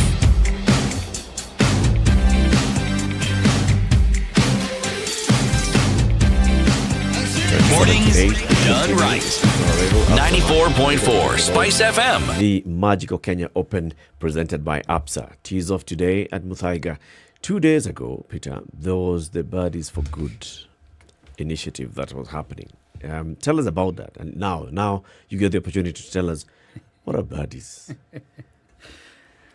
And it's not that bad that City spoke about it's not in those the ones. proverb for the day. Well, it Sure could to be dig. though. Yeah. So we have from last year we started thinking about how do we also impact the communities that host this big tournament that is Magical Kenya Open. And last year we started this initiative, Birdies for Good. So a birdie is a term that is used when a golfer scores 1 stroke below par at a hole. Yeah. Well, that simply means that if you're supposed to do 4 strokes to the hole from your from your tee box, and you did 3 strokes, then you've scored a birdie. Yeah. Simply put. So we came up with this initiative that we called Birdies for Good last year, and this is just our way of giving back to the society and to the communities that are hosting the tournament. Last year's initiative was able to, we were able to sort of support projects in different parts of this country. We had 2 projects in Samburu that we supported from the funds that we raised in the Birdies for Good. And we're glad that when we did this initiative, the European tour came on board and matched the funds that we were able to raise for everybody that was caught. So this time round, we gave it a twist. This year, we are giving it a twist. As part of our commitment to our community, as part of playing our role in the society, we have a huge initiative around tree planting. We have a huge target that we've set for ourselves to plant 10 million trees in the next 5 years as part of our sustainability agenda. And out of that, we thought that what better opportunity than for us to mobilize tree planting this year through our sponsorship of Magical Kenya Open. And therefore, for everybody that will be scored at the Magical Kenya Open, we'll be committing to plant 2 trees. And not just 2 trees.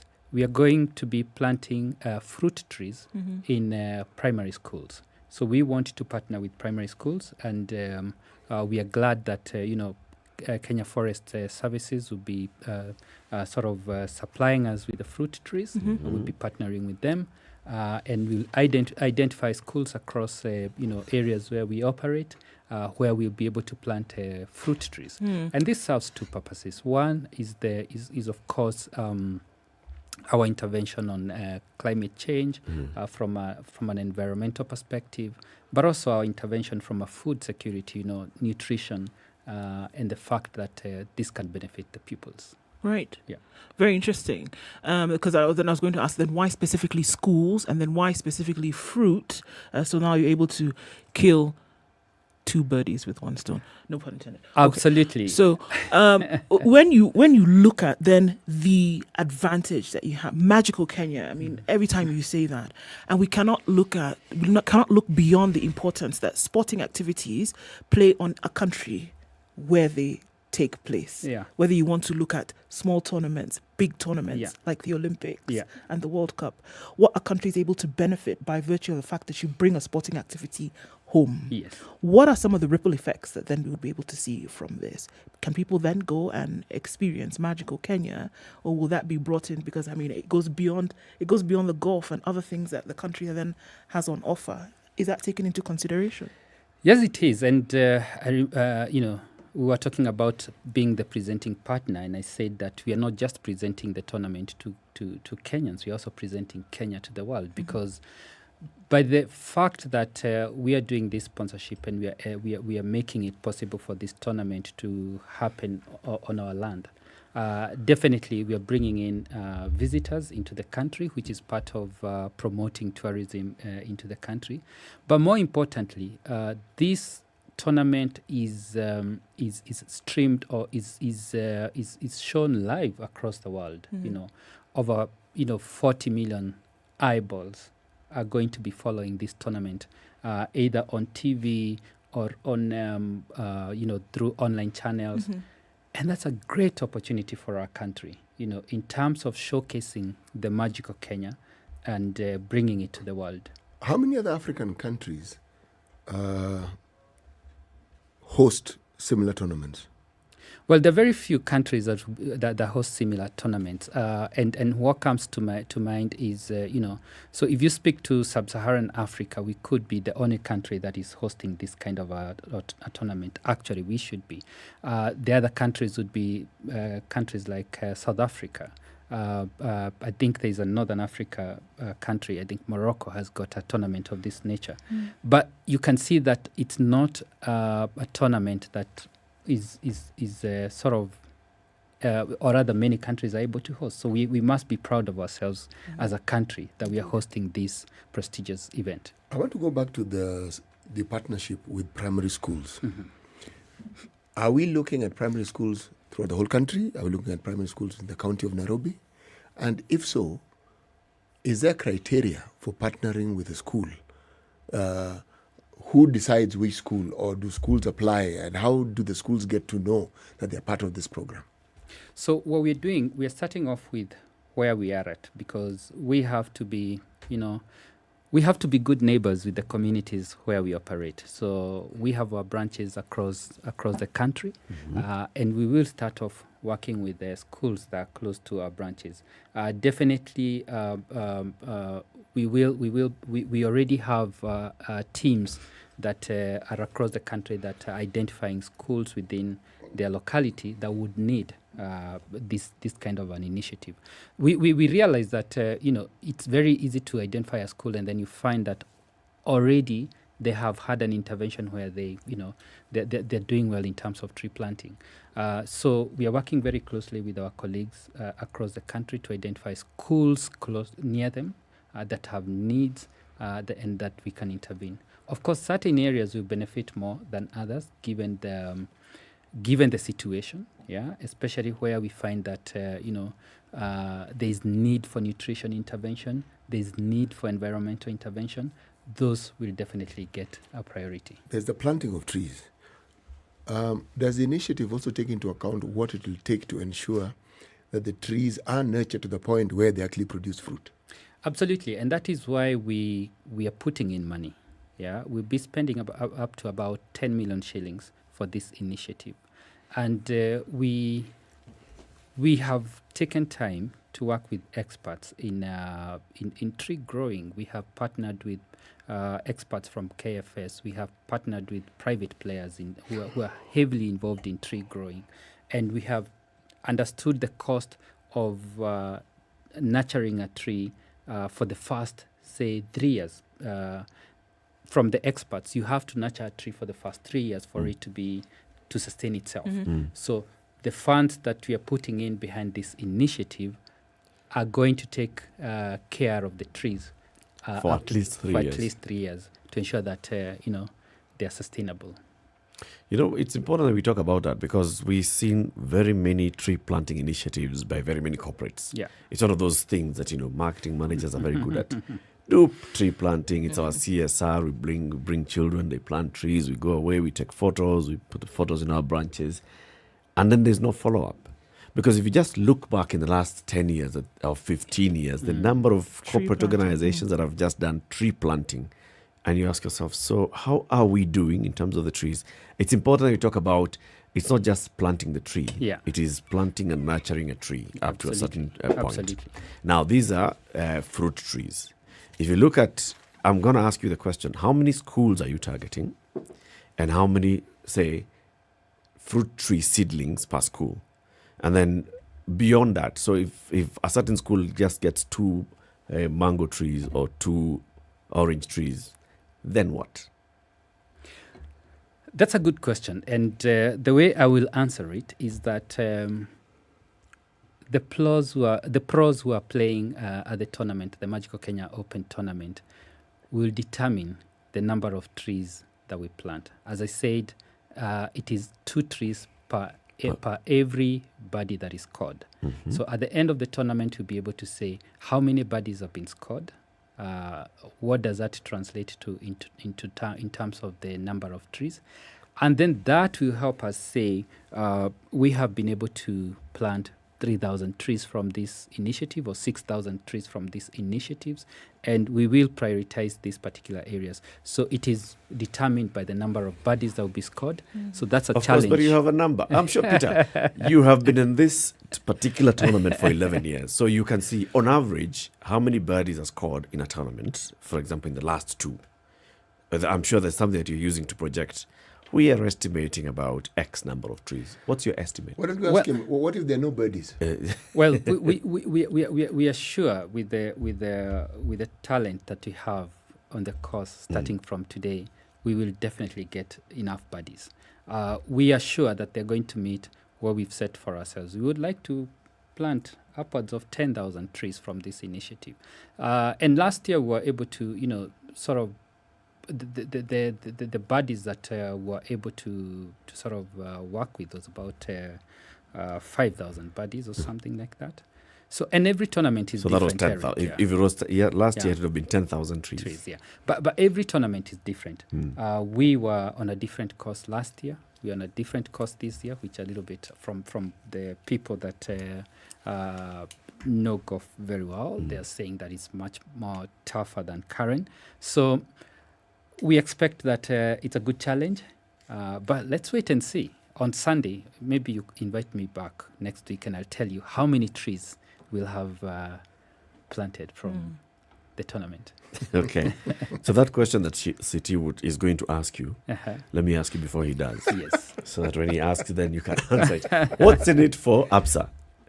Why have you been doing this? I mean, what do you get out of it? You're a business. You have a responsibility to share to your shareholders. Why do you spend money supporting golf? I think our responsibility goes beyond shareholders to our stakeholders, to the communities that we work with. And for us as ABSA, our purpose is to bring possibilities to life. And how we do this is by working with communities, with individuals that we serve, connecting them with opportunities or resources that they need to grow and to realize their potential. So we see sporting, and not just golf, as one way that we work with communities to make them better, And we've been involved in different sports, not just golf. You've seen us in athletics. Last year we sponsored the ABSA Kipkeino Classic. We've been involved in local initiatives like the Nakaini Marathon.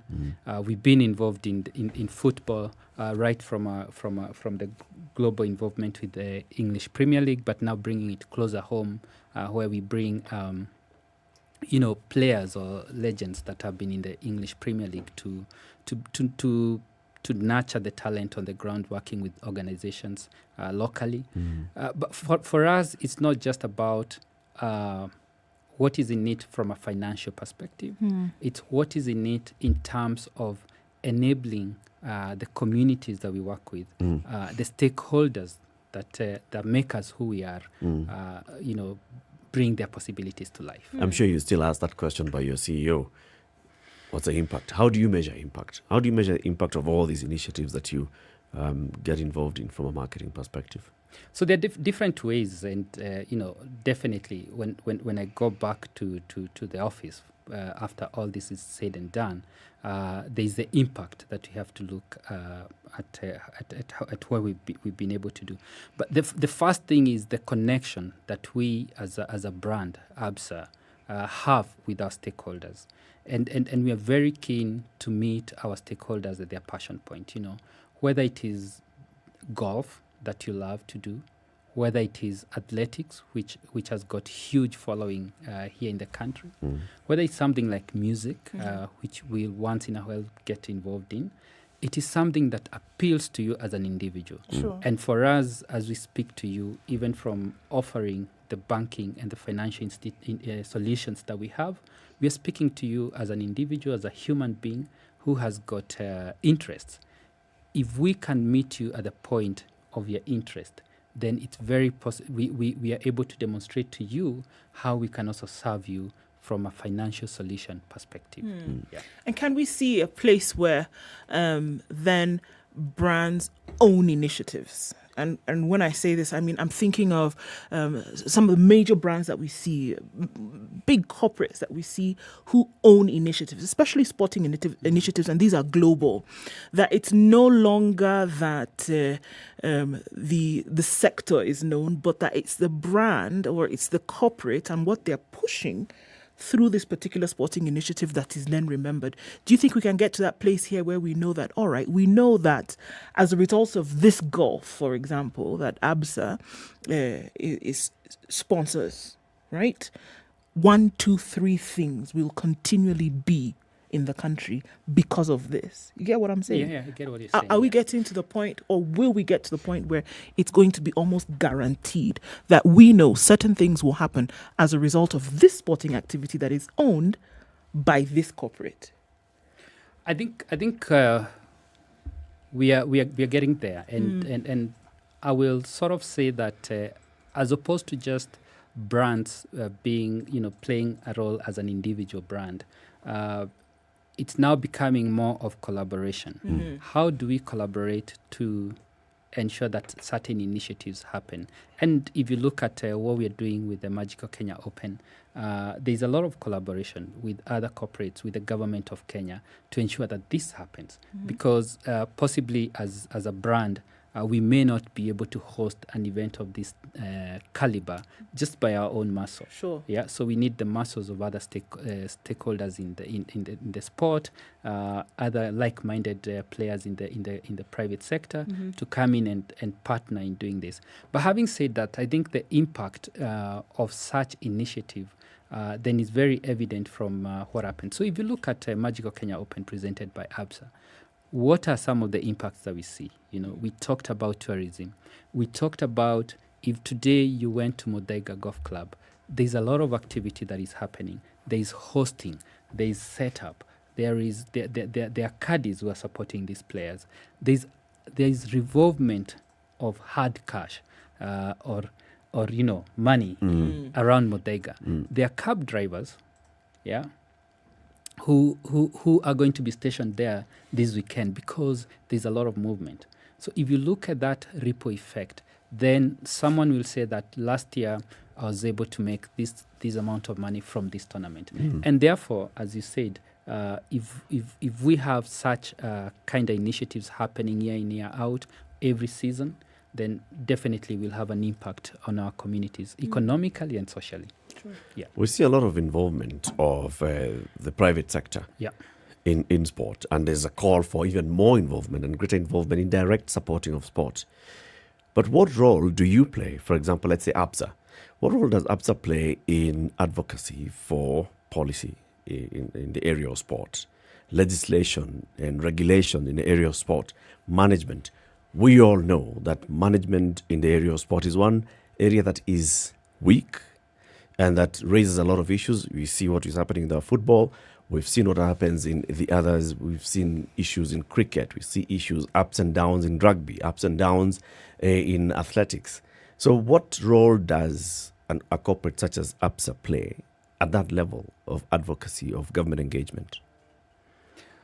Well, and I possibly will not speak for the private sector, but I would say that one of the things that we are very keen about is governance, even governance around initiatives that we get behind as ABSA. And therefore, when we engage with stakeholders of whichever initiative that, like the Magical Kenya Open, sponsored by ABSA, that we are doing, we are very clear on the governing structures, governing policies behind such initiatives. But it also gives us an opportunity to demonstrate to players in such initiatives on how they can ensure that certain policies or certain governance structures are employed within their own structures as well. So it may not be an active role per se, but the fact that our involvement is highly, it's sort of follows strict governance principles, then that sort of helps the other organizations to run their initiatives in a well-governed structure. Do you at some point wish you are playing a more active role in this? In looking at, so we're promoting, for example, golf. What does it mean to say we're promoting golf? Establishment of more places where people can play golf, establishment of more areas where people can learn golf. This would require a lot of activity by government as well in terms of provision of such facilities. Do you sometimes sit back and say, I wish we could just do more and play a bigger role in this, in pushing government to act? Well, I wouldn't say that sort of pushing the government, but it's bringing all the players to the table to, as I talked of collaboration, to ensure that these initiatives also take place at local levels. So our role therefore becomes that of building collaborations, that of bringing people to like-minded people together to be able to drive agendas like the Magical Kenya Open. Can it be done better? Of course, there are opportunities to do more and to reach out to more people. But definitely, it's a step at a time, and we believe that currently the role that we are playing is helping, to even impact other sporting activities. Okay. I mean, I think I often think that when you have sporting activities like this, you're able to see really the potential that, individuals, communities, business has to kind of bring things together and say we can actually get by or we can get ahead by doing some of these things.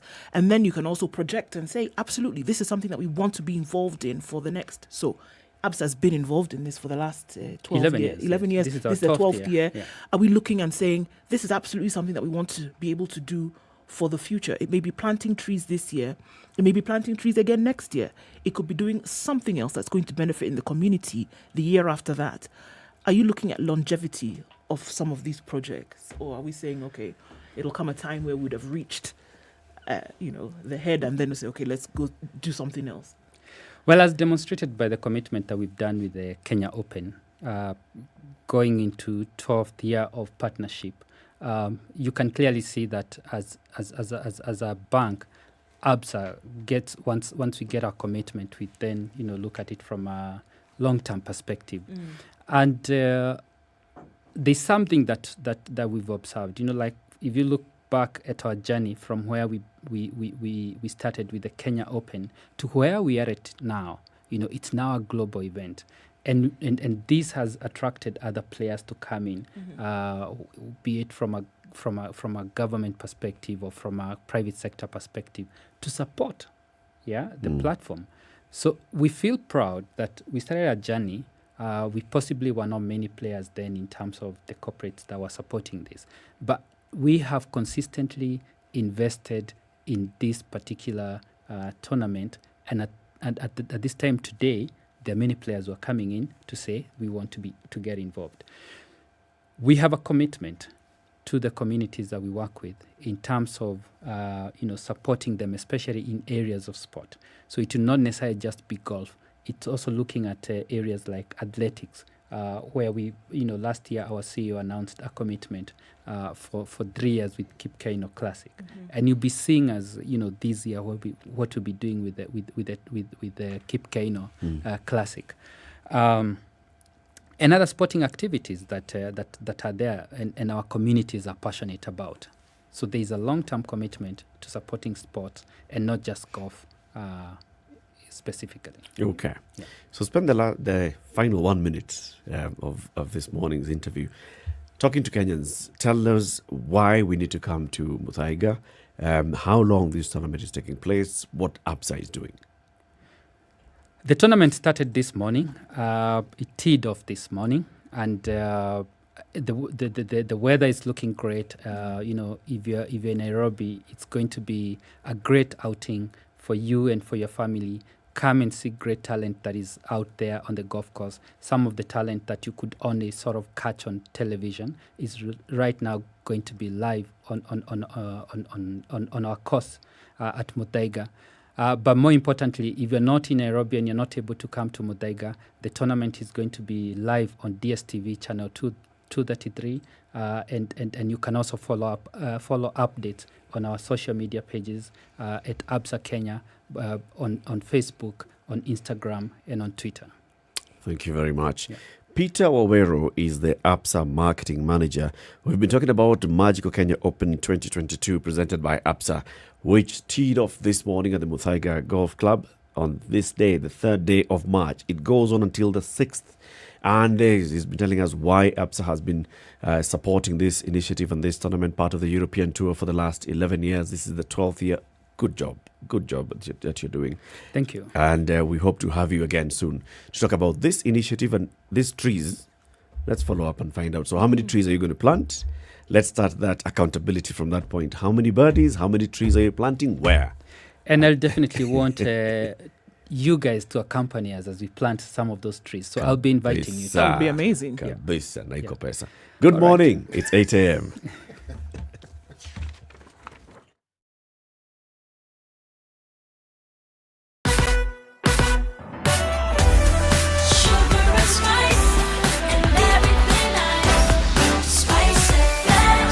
up your life.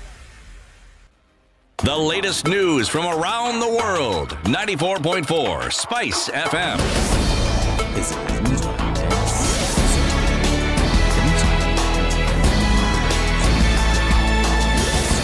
And safety measures in the country. This is after a document purported to be from the Health Ministry indicated that it had lifted several measures to help prevent Kenyans from contracting COVID-19. In the document, which the Ministry of Health disowned, indicated that the mandatory wearing of face masks except for travellers in public transport had been lifted. This adds Kenya recorded 24 new COVID-19 cases from a sample size of 4,956. The country's positivity rate is at 0.5%. The total number of confirmed cases in Kenya now stands at 323,002 from a cumulative test of 3,381,634 conducted since the virus was detected in the country. Now, Orange Democratic Movement Party leader Raila Odinga now says resettling of internally displaced persons will be his top priority once he ascends to power. Speaking during campaign rallies in Nakuru County, Raila regretted that most of the residents who were affected by the 2007-2008 post-election violence, particularly in Molo, are still in anguish and need to be resettled. Raila at the same time said his government will foster peace in the region under the Azimio banner. And Wiper Party leader Kalonzo Musyoka should not be forced to join Azimio la Umoja. Leaders allied to Kenya Kwanza formation saying the political move made by the former vice president should be self-driven and informed by the aspirations of the people. The leader said no politician trusts ODM leader Raila Odinga in honoring his word. And the One Kenya Alliance has yet again postponed the signing of coalition deal among constituent parties, citing delayed endorsement of the proposed agreement by constituent parties. It remains unclear whether the affiliate parties within Okoh have developed cold feet in formalizing a coalition deal or if the move is just a plot to raise stakes ahead of stipulated deadline. Therefore, did not give a definite date when they will be signing the agreement. And in a few days, we will be letting you know the time we shall sign the agreement. We still are open to receive other parties that we are talking to into the Okoh coalition and to building coalition with other Kenyans so that we can achieve our objective of being able to form government alone or with others in order to fulfill the urgent needs of Kenyans. We're happy to report that the best legal minds are now working on it and have assured us that by this week it will be over and we'll be good to go early next week. At least one person was killed in Nyeri during a takeover of the factory by Kibos Sugar Factory. Trouble started when a group arrived at the Nyeri Sugar, which has remained in receivership for some time now. The group met resistance from local farmers before it degenerated into violence. As a result, one person was killed and 2 vehicles torched. And the Kenya Trade Network Agency, Kentrade, has announced plans to simplify trade procedures for avocado and fish in the current financial year in a bid to lower administrative burden costs for traders. Speaking to a Nigerian delegation who visited Kentrade head offices in Nairobi on a benchmarking exercise, Kentrade Director Trade Facilitation Devin Garama said the move is aimed at reducing the time and cost of trade for the two commodities. Kenya mainly imports frozen tilapia, frozen mackerels, sardines, prawns and salmon among others, while the country exports frozen malpach, tuna, octopus, whole tilapia and lobsters notably to the European Union. Avocado, on the other hand, has been a major contributor to the earnings in the horticulture sector. And the UN General Assembly overwhelmingly adopted a resolution that demands Russia immediately withdraw from Ukraine in a powerful rebuke of Moscow's invasion by a vast majority of the world's nations. After more than 2 days of extraordinary debate, which saw the Ukrainian ambassador accuse Russia of genocide, 141 out of 193 United Nations member states voted for the non-binding resolution. China was among 35 countries which abstained, while just 5, Eritrea, North Korea, Syria, Belarus and Russia, voted against it. The resolution deplores the invasion of Ukraine in the strongest terms and condemns President Vladimir Putin's decision to put his nuclear forces on alert. The vote has been touted by diplomats as a bellwether of democracy in a world where autocracy is on the rise, and came as Putin's forces bear down on Kyiv while terrified Ukrainians flee. This is Newswire. I'm Dennis Aseto. Good morning.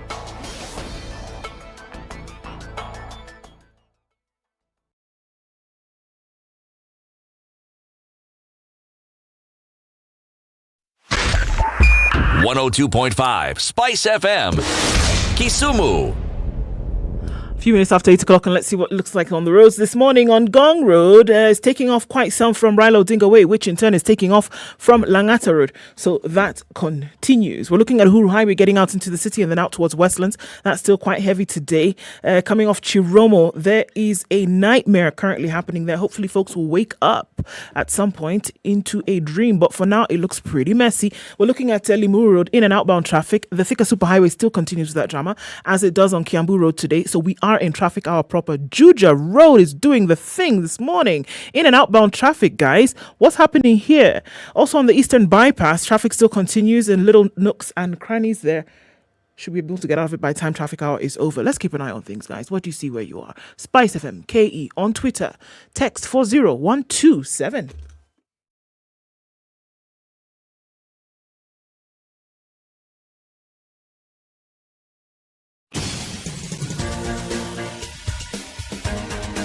This is The Situation Room, the home of hard-hitting political commentary and penetrating insights about the state of the nation. This is a talk radio experience like no other. The Situation Room, a place for hard truths, debates, and elevated conversations. The Situation Room, witty, political, engaging, deep, controversial. In the room, we have C.T. Muga, researcher, academic, seasoned political observer, a fountain of wisdom in these politically uncertain times. Ndu Okoh, Nigerian by birth, Kenyan by choice, communications expert, Pan-Africanist, a truth seeker and believer in people power, and Eric Latiff, agent provocateur, the man in the chair, seasoned journalist, news hound, a man who believes in punching up, not down. 7 minutes after 8, a very good morning to you. 3rd day of March 2022, the day the Magical Kenya Open tees off.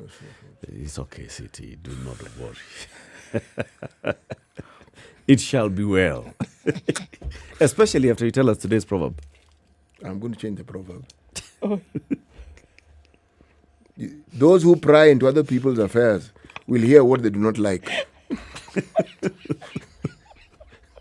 Okay, let me just go with today's proverb. That's tomorrow's proverb. If you... you should not call in a cat to settle the argument between two birds. You should not call in a cat to settle the argument between two birds. Okay. I still see it as a good thing. Oh, this one has many permeations, my friend. Yeah, call in a cat. That argument between the two birds, it'll end. The birds will be like, but we are friends. But I know this one. We were brought up together. We grew up on the same tree. Hey, they will be friends there and then. As they say, they'll be friends immediately. Immediately. In case you didn't know. But you also give us the other version of that proverb. Call in the cat to eat the birds and stop all this drumming up of feathers flapping about. And there's a meal for the cat. The argument is over. Let's move. You're arguing. Sour.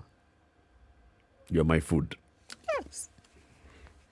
Even, in fact, you don't need to go together. The first bird that arrives, eaten. Yes. Yeah. When the other one sees that this one has been someone's lunch, they're never going to have issues. No. That'll be the end. They will know issues you resolve, and when you see cat, you avoid cat. Yes. Avoidation. No.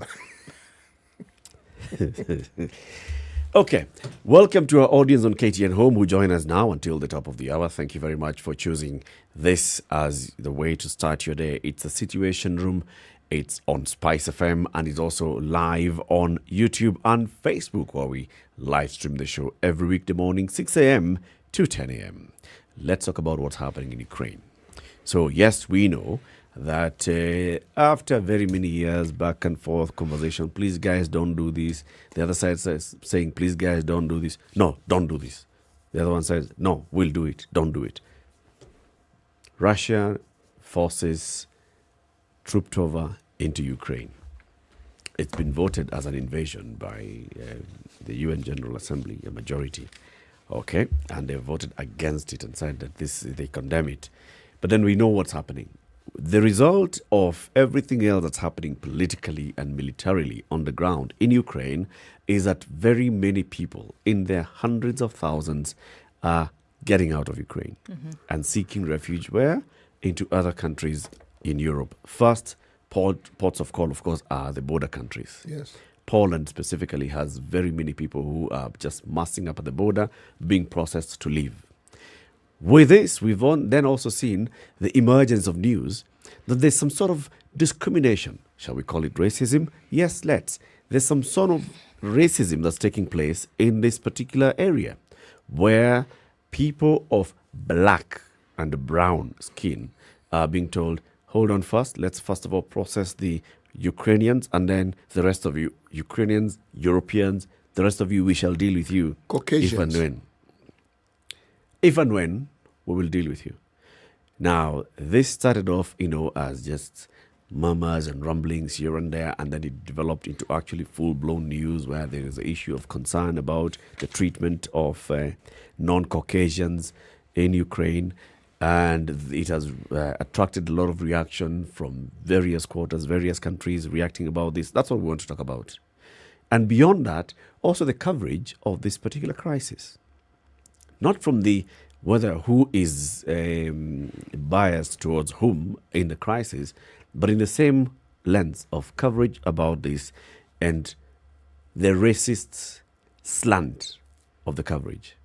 We've seen it in various major networks as well, where reporters who have serious, extensive experience covering such crises are actually out there and they're expressing what is really in their heart and saying, these are ordinary middle-class Europeans who are going through this suffering. These are not people from a third world country like Africa or somewhere in the Arab world this is not Iraq or Syria or Libya or Southeast Asia who are going through this. This is actually Europe.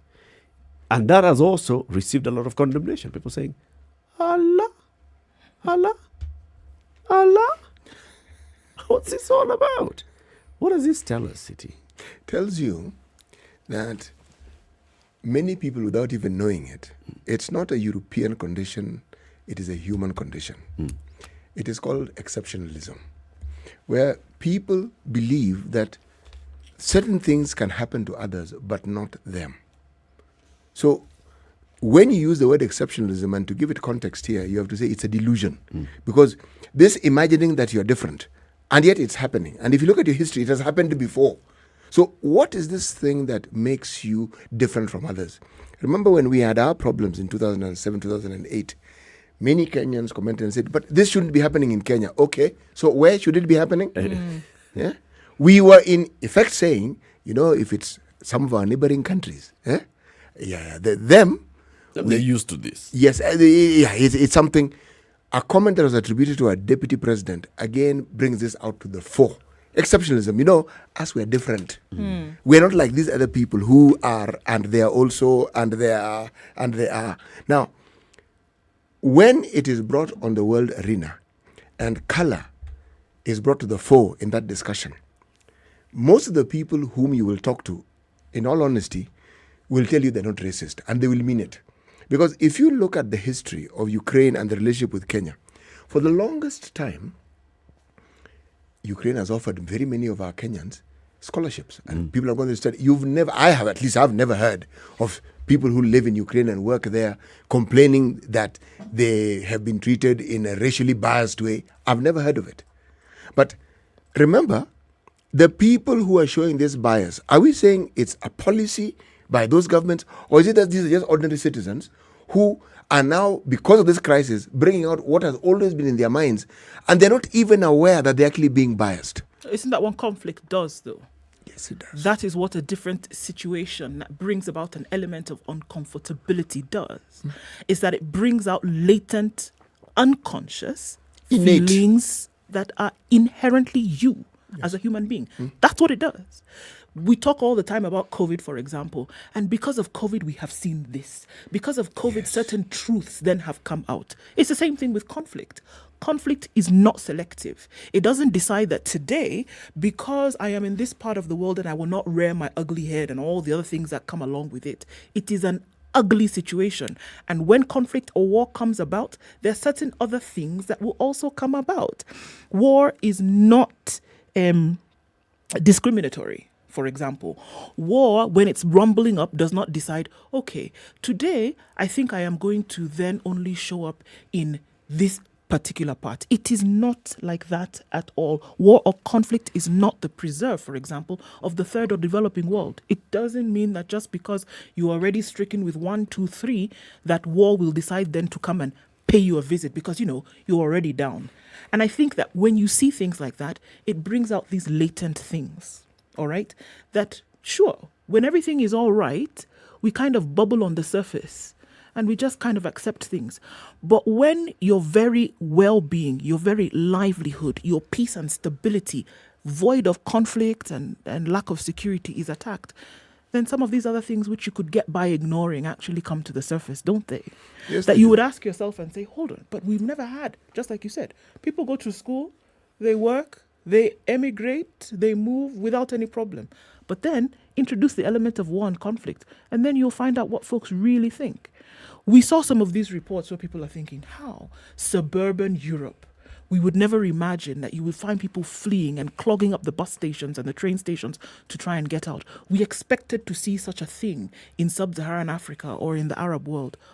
War is not the preserve of those who may have had a difficult situation. And that is exactly what we are seeing now. That things that you may have ignored or put back in your subconscious actually do come out. And that's one of the things that conflict and war does. You're someone who understands French, the language that is. When the French Revolution occurred, what were the 3 things that they were fighting for? Egalitarianism. What else? Egalite. Liberty. Now, liberty, equality, and freedom. Precisely. Liberty and freedom are not necessarily the same thing. Now, what am I saying? When you say such things, we had one Mr. Herman Manyora yesterday, and he pointed out something that I found interesting.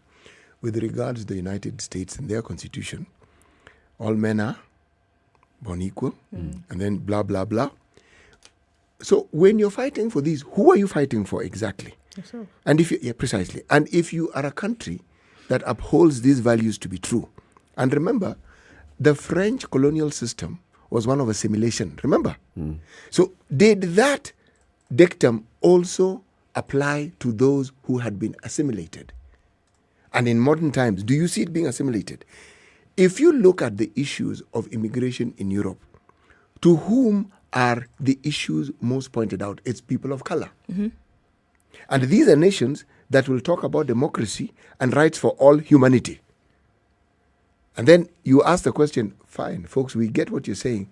Why don't we just take a step back and look at how you're handling these other humanity who are within your borders? That's why I say history shows us something very different.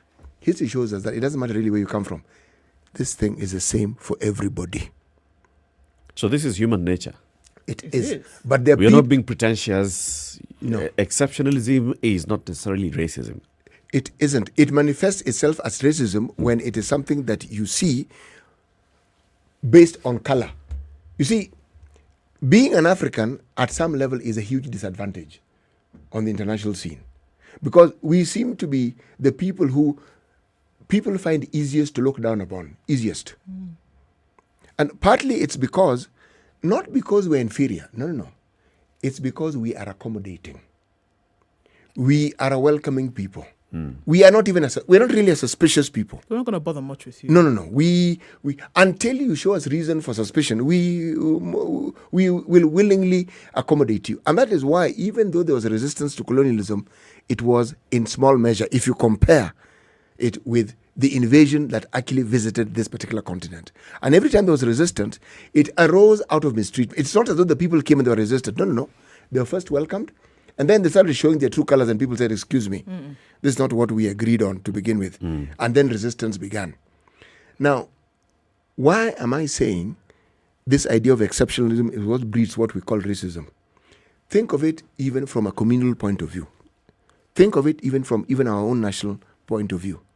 You will find that there are people in certain communities who think other people look down upon them, and they're in the same country. Yet there are other people who think that they're better than others.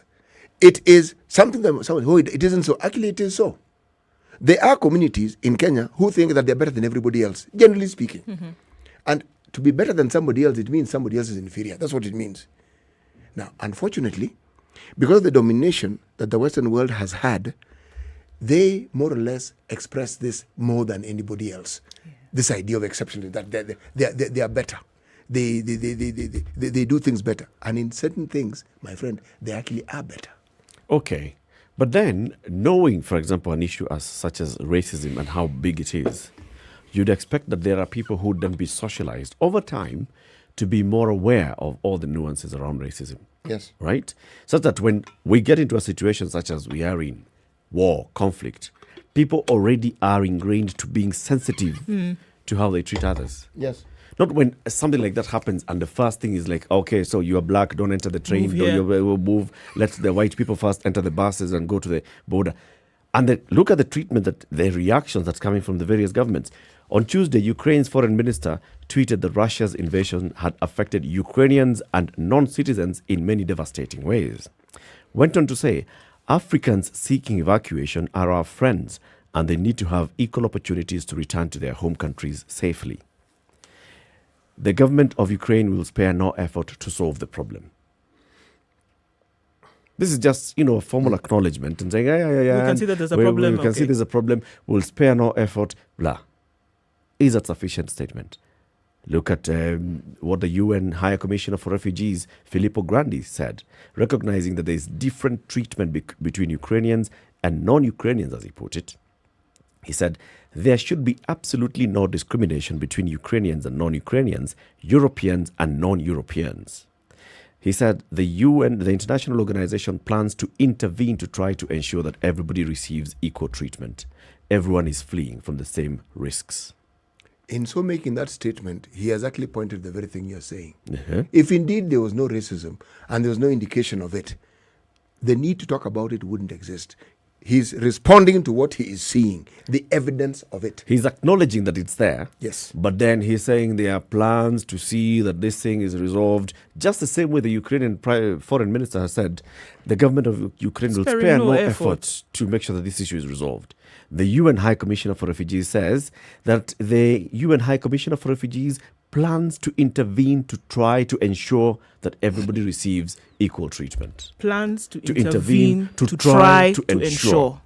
Which means it doesn't exist. Quoting verbatim, all right? Everybody is fleeing from the same risks. African countries, Nigerian government called out unfortunate reports of Ukrainian police refusing to allow Nigerians to board buses and trains headed towards Ukraine's border. South Africa's head of public diplomacy echoed similar concerns that South African students and other Africans have been badly treated at Ukraine's borders with Poland. The AU, representing 55 countries of the African continent, says reports that Africans are singled out for unacceptable dissimilar treatment would be shockingly racist and in breach of international law. And says AU is urging all countries to show the same empathy and support to all people fleeing war, notwithstanding their racial identity. Is anybody addressing this issue? Let me give the example of our country and how it is. We display this exceptionalism. You'll hear someone make a statement. When you hear the word, two words, hawa watu, you've already distanced yourself and shown you're not quite like them. Yes, those two, these people, okay? Someone says, hawa watu wanarusha mawe, meaning an entire community has been profiled as stone throwers. Hawa watu ni wezi. An entire community has been profiled as thieves. Hawa watu wanakula watu, meaning that whole community are known to be cannibals. When I say we all practice it to some degree, whenever Kenyans talk as Kenyans, the one thing they will do, they will point out that they are not like some neighboring country or the other. Oh yes, this is kama. That's exceptionalism. We are not like. In Nigeria, they will say, us, we're actually not like. And they'll point to some country. Yeah. Now, anytime you give a situation such as this that I'm referring to, color, I would argue you bring it out more forcefully and more visibly, and you give it should we say, the 4-dimensional, not even 3, the 4-dimensional outlook that it ought to have. Because if you had asked some of these people who are stopping Africans from boarding trains and buses before this crisis, they would tell you, no. Absolutely in not. this country, we treat people very fairly. Everyone is treated the same. And he wouldn't be wrong. But when there is a crisis and all the etiquette you've learned with the time fly out of the window and you're probably on survival mode, then I could argue your true self comes to the surface. But isn't that what normally happens, though? And that's what we are saying.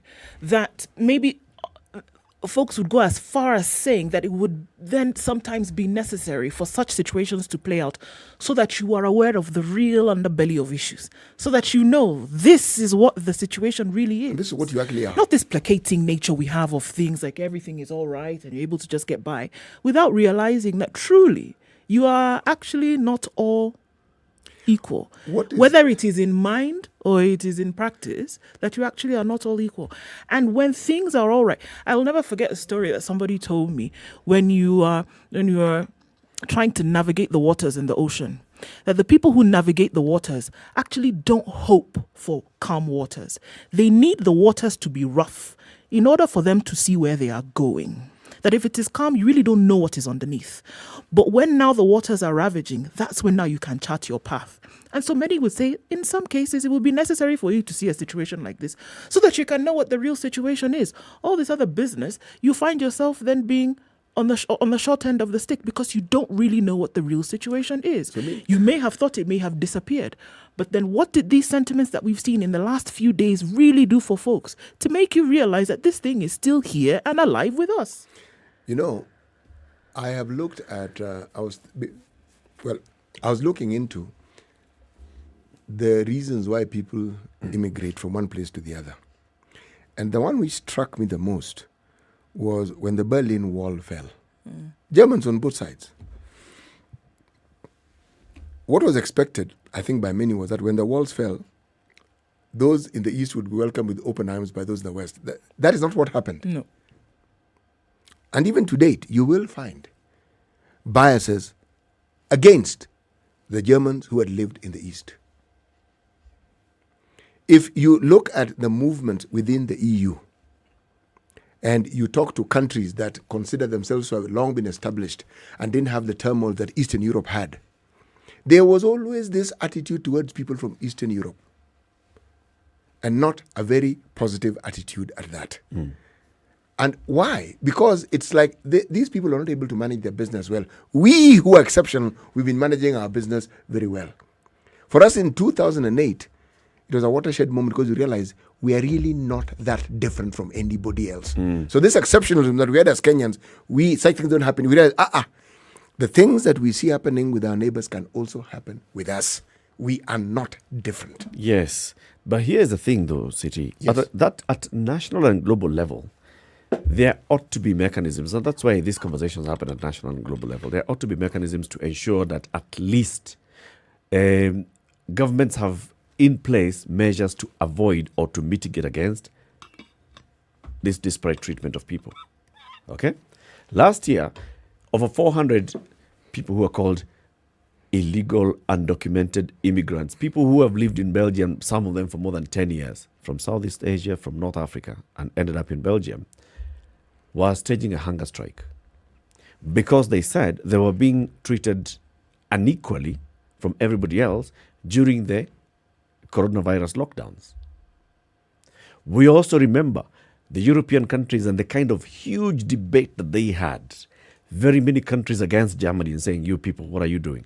When Germany said, we shall keep our doors open for those immigrants who are coming in from, and they were being called immigrants even by media, refugees, let's call them what they are, who are coming from Syria and other parts of the world, crossing over into Europe. What was Europe calling them? Undocumented immigrants, illegal immigrants, and all manner of things. Nobody said these are refugees, or these are people seeking refuge. These are people fleeing war in their country, Syria, seeking refuge. They're all just illegal immigrants. They were treated this way. But there's no hue and cry on such matters. And then we just see them, they're there in the train stations, they're sleeping, it's winter, they don't have shelter, and the government is saying, get out, go Wherever back. you go is not our issue. It's not our problem. There should be, at an international level, some conversation of this sort. When it doesn't happen, when, for example, we see what is happening and the African Union just says, it's unfortunate what's happening, and it ends there as a statement, it allows it to continue. And we need to have measures that in place at an international level, where even the UN High Commissioner for Refugees comes out and says, no, this is cannot wrong, happen. and this is what needs to happen. We are taking measures. Let's hear, where are the blacks right now? Where are they right now? Can we reach out to them? Can the government of Ukraine tell us where they are right now, what they are doing to evacuate them? But now just saying, everything should be done, they should all be treated equally, they should all... The person who stopped that black person is not reading statements. No. He's doing their job. They're doing the job on the ground, yes, as they have been ordered to do. These people are not acting on their own volition. No. They're taking orders. So somebody made the order, and people continue to make these orders. And where are these orders coming from? It's a statement across board that has been agreed upon. So this is what we are saying, that it is not just somebody pulling out a sentiment out of a hat somewhere, that people have sat and agreed, this is what we are going to do for now. We have That's a pretentious world. That's what we have. We don't want to confront issues. We don't want to deal with issues for as long as those issues are affecting those people who we consider big. And the big guys don't see a big problem. They'll just talk about, it's very unfortunate that this is happening to these people. They should not really be treated this way. We plan to think about it. Something should be done about it. Headache-inducing stuff. Telling you, as you sit here holding your head in your hand, think about Cipladon, right? It's an effervescent paracetamol that is absorbed 2 times faster than the ordinary paracetamol. Thus, it offers significantly faster pain relief. It's used for relieving headaches, including migraine and tension headaches, period pains, and relieving the fever, aches, and pains of colds and flu. Cipladon 500 mg is sweetened with aspartame, and 1000 mg has neutral flavor. Available at all good pharmacies near you, as well as Chandarana supermarkets. If symptoms persist, seek medical advice. 28 to 8 to 9. Let's take a quick break. We're live on KTN Home, on SpiceFM, and online. We'll be back shortly and open up the phone lines. Good morning.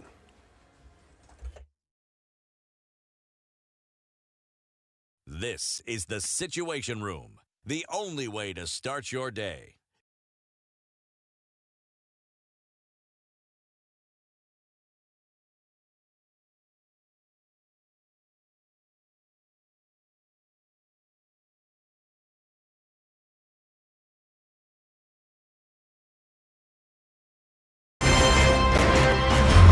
I like listening to you guys. You're the default radio station in my car in the morning. Even the children listen to you guys. I agree Parliament has failed this country. And I will say it again. We have not done what we should have done. We know in this country, the Kenya prison sector is one of the most underfunded sector. The way it is being done and the way we're calling it Huduma Namba de Msema Kweli is because all records will be there. There are people who are now billionaires with no history as to how they got all these assets. Yes. Anything that the president does that is not in accord with the constitution is an illegal act. He shouldn't be doing it, and he should be sitting here and trying to sort of guise it up. I totally believe live transmission of results and allowing Kenyans to be able to view all these results. I believe that it will be impossible to steal elections. The Situation Room, Kenya's biggest conversation. 20 degrees and sunny in Nairobi, highs of 27 and lows of 16. At 18 degrees, Nakuru is sunny, highs of 29. We'll see highs of 28 in Nyeri, where it's sunny at 15. 14 degrees and cloudy conditions in Eldoret, highs of 26 and lows of 13. It's cloudy in Mombasa, 28, highs of 32. And we'll see highs of 31 in Malindi, where it's cloudy at 27. Mostly sunny conditions at 19, highs of 30 and lows of 18. In Kisumu and in Kakamega, it's sunny at 20, highs of 31 and lows of 15. It's sunny in Kampala at 21, highs of 28, and Dar es Salaam is sunny at 27 with highs of 31. Joburg at 26, that'll be the high today. It's currently 18 and sunny, and Lagos is clear at 26 with highs of 34. The sun is out in Kinshasa at 23. We'll see highs of 34.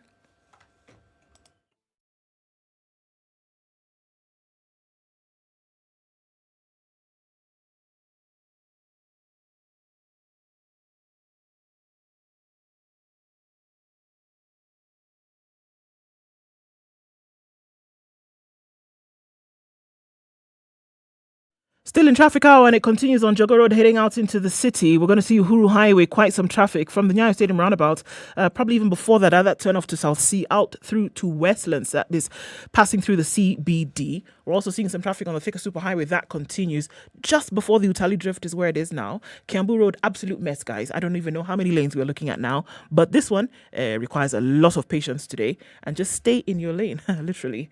Also on Limuru Road, in and outbound traffic that continues coming into Westlands, quite some traffic there as well. Let you know when we're out of traffic hour. Let us know, rather, actually. SpiceFM KE on Twitter, text 40127.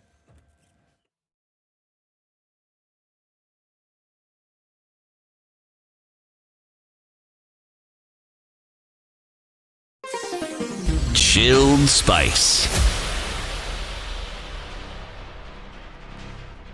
Mature, intelligent talk every morning. Spice up yourself.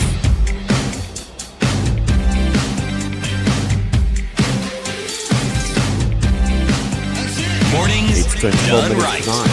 94.4 Spice FM, Nairobi. This is the Situation Room on Spice FM. We're also on Spice FM KE, YouTube and Facebook, and KTN Home. We are talking about the treatment of non-Caucasians who are attempting to flee Ukraine, and also the coverage that this is receiving, and the kind of attitude that's emerging from major senior journalists from across the globe. When they spoke, and they're shocked that what we're seeing here, these are ordinary middle-class Europeans who are, just from the way they're dressed, and they're fleeing their homes. This is not somewhere in Iraq or Afghanistan or Syria. Africa. Or Africa, And you wonder, okay, what are you talking about? So this is what you really think. Yeah. So it's okay if it happens in Africa.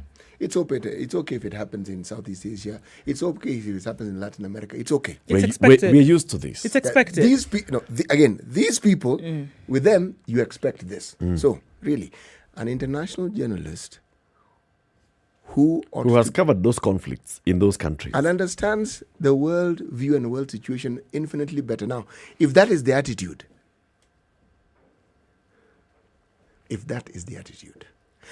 I was having a chat yesterday with one of our managers, and he mentioned something which I thought was particularly interesting. He said, sometimes when you talk about the media, you speak as though you're not part of it. We say, the media does this. So I took that in the spirit was intended. So I said, we in the media. You see, we in the media sometimes forget just how big an influence we have on people's lives. And so when you send such messages, because clearly it is a message with a bias. Yep. Those journalists had an opportunity to say that we have a situation evolving here very similar to situations we've seen evolving elsewhere. And what does this tell us? But when you express surprise, hey, how can this be happening here? How on earth is this happening here? Oh, so it shouldn't be happening there. Essentially, the human beings who live there are the sort of human beings to whom such things shouldn't happen. But then let's pause, take a step back. Any leadership in the world, whether it's a dictatorship or any, cannot survive without the support of its people in one way or the other. Now, support doesn't mean people go cheering you as you pass by, but they don't oppose you adequately. Something which I've seen evolving in Ukraine, if I'm to believe the clips I've seen, it's the simple Mwananchi who has refused to flee the country, who is now saying, no, you guys are not going to invade our country. We're not going to be watching you do this thing. This is our country, and we are not going to allow you to take over. What am I saying? I am saying that the ability to actually say we will not put up with this, just like people say they will not put up with this when it comes to someone invading their own country. If you're talking about the universality of human rights, as the UN intends and as the UN talks about it, then the bigger hue and cry ought to be the way people who are disadvantaged and need international help are treated. That ought to be the conversation every time you have a conflict. The fact that it is not deliberate. Look, the fact that it's a suggestion. This is it. The fact that we're going to think about maybe doing something. the fact that it's still a suggestion shows you then that is the real feeling. Look, if you were really concerned about doing something that, if we're going to talk about human rights, universal human rights and global understanding of equality, etc., it cannot just be in word. And that's what we are saying. It doesn't matter if the war is on the African continent. It doesn't matter if it's in Europe. It doesn't matter where it is. You cannot tout universal rights and freedoms. You cannot tout the universality of brotherhood and things like that. And then you see something like this going on, and all you make is a suggestion about what you will do when you come to your senses or when you wake up. And that's the thing. It doesn't matter where it is. It should be. Whether it is us in the media who are standing up giving a story one day, or whether it is somebody who sits in a high office as the High Commissioner on Refugees. It doesn't matter who it is. It cannot be a suggestion. And that is what it is. That if you are not deliberately making an effort to make the situation better, that you are a perpetrator of making things worse. And that's what I'm saying. We cannot be talking about human rights here and then we hear things like this coming out, because that means you have accepted the position. If you are not making a deliberate move to rid the rot, then you are a participant in the playing of this thing out in the way that we are seeing it. You are actually perpetrating the situation. Because if you don't come out today and say, let us stop this behavior, as you've been thinking about when you will wake up to decide whether you will ensure, the situation is worsening on the ground. The soldier who is standing at that border, his commander who is saying we shall continue in this manner, is not thinking that. You've made a suggestion. It has passed like the morning mist at noon. They are continuing with that. And this narrative continues to be entrenched as people stand up and think, my goodness, such a thing is happening in Europe. Again, I say, war or conflict is no selector of persons. It is no selector of situations. It doesn't matter. It can get you anywhere. So if you're just merely making a suggestion, then what do you expect? It's going to continue. Likely we will see worse situations happening tomorrow. Should the African Union have issued a stronger statement or take more direct action? For example, just organizing with the countries that are involved here and saying, let us work to supporting those who are in Ukraine from Africa who are stranded, because they clearly are stranded. We don't hear that. We don't hear that from the government. I mean, the governments of Africa, not many of them are talking about how they are evacuating the people, blah, blah, blah, blah, bringing them out. You know, Libya is in Africa. This is something that we sometimes forget. What have you heard the UN say about UN, you hear mumbling, rumblings. Okay, Syria. On which continent is Syria? It's in Europe. Precisely. Now, it's in Asia. Sorry. Yes. Now, have you heard the amount of information you are fed with on a daily basis regarding the issues that are in Syria? Are they more tumultuous than what is actually happening in Libya? Or what has been happening in Libya for quite some time? The point is, and Eric, I think you put it well, moving forward, there's an acknowledgement that I think we must accustom ourselves to. And that if you live on this continent, in the eyes of many people in the West, you are a second, if not third-class citizen. Yeah. So do not assume that at any point in time you are on an equal footing. You will hear it said you are. Assume the person is talking to themselves because they're not actually referring to you. When people are equal, there is a way in which they treat each other. It's not complicated. And sometimes, like you keep saying, CT, sometimes you demand that respect. Yes, you must.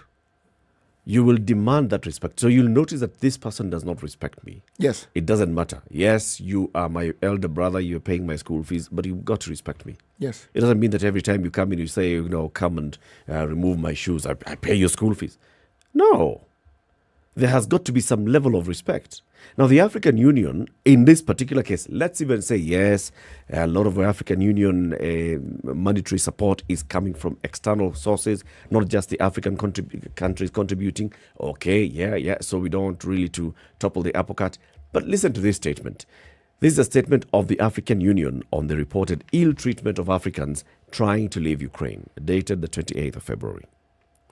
The current chair of the AU and President of the Republic of Senegal, His Excellency Macky Sall, the Chairperson of the African Union Commission, His Excellency Moussa Faki Mahamat, are following closely the developments in Ukraine and are particularly disturbed by reports that African citizens on the Ukrainian side of the border are being refused the right to cross the border to safety.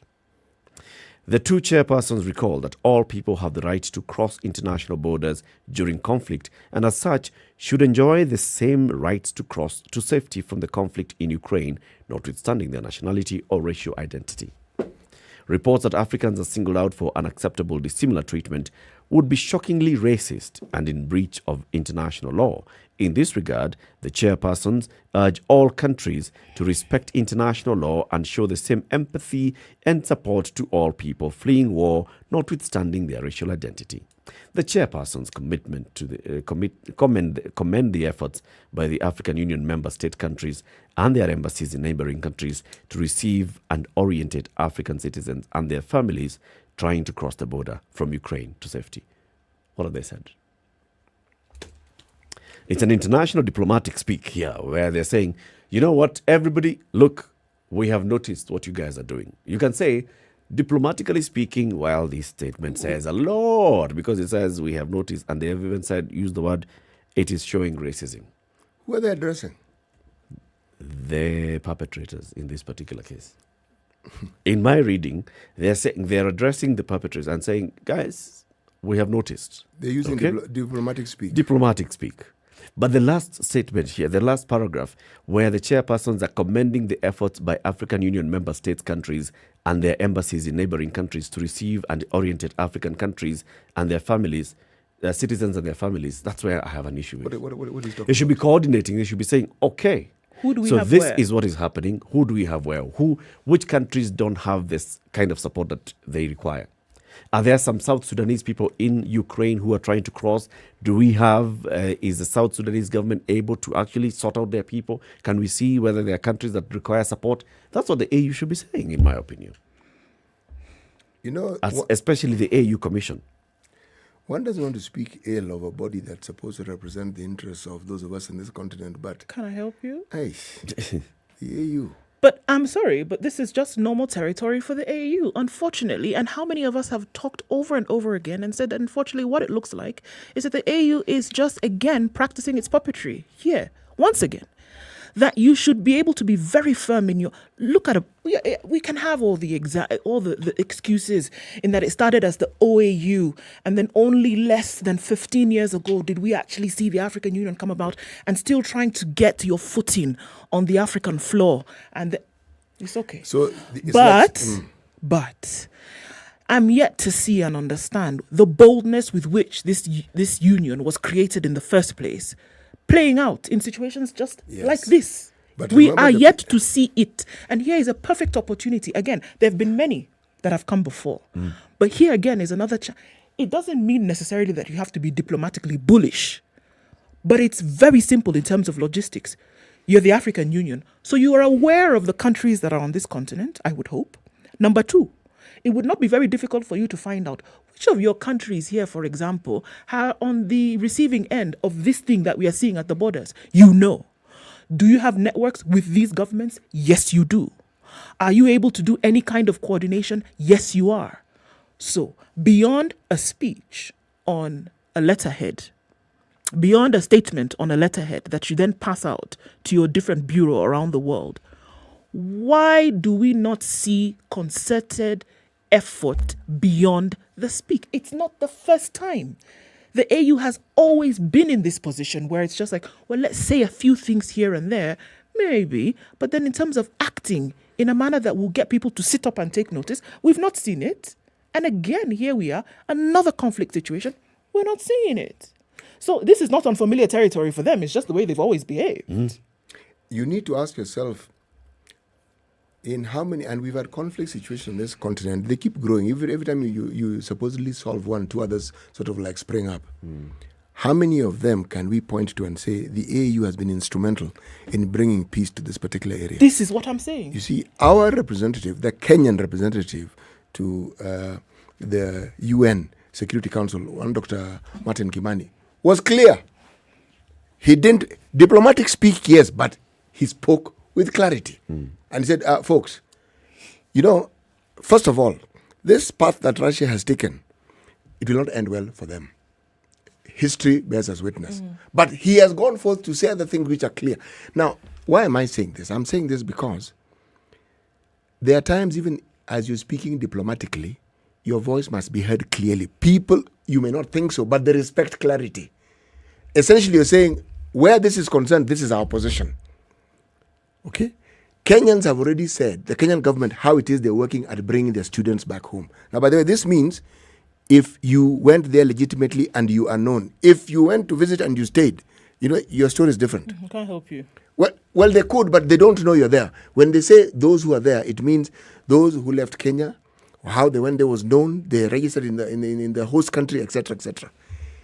It takes a crisis for certain realities to actually hit home. Yes.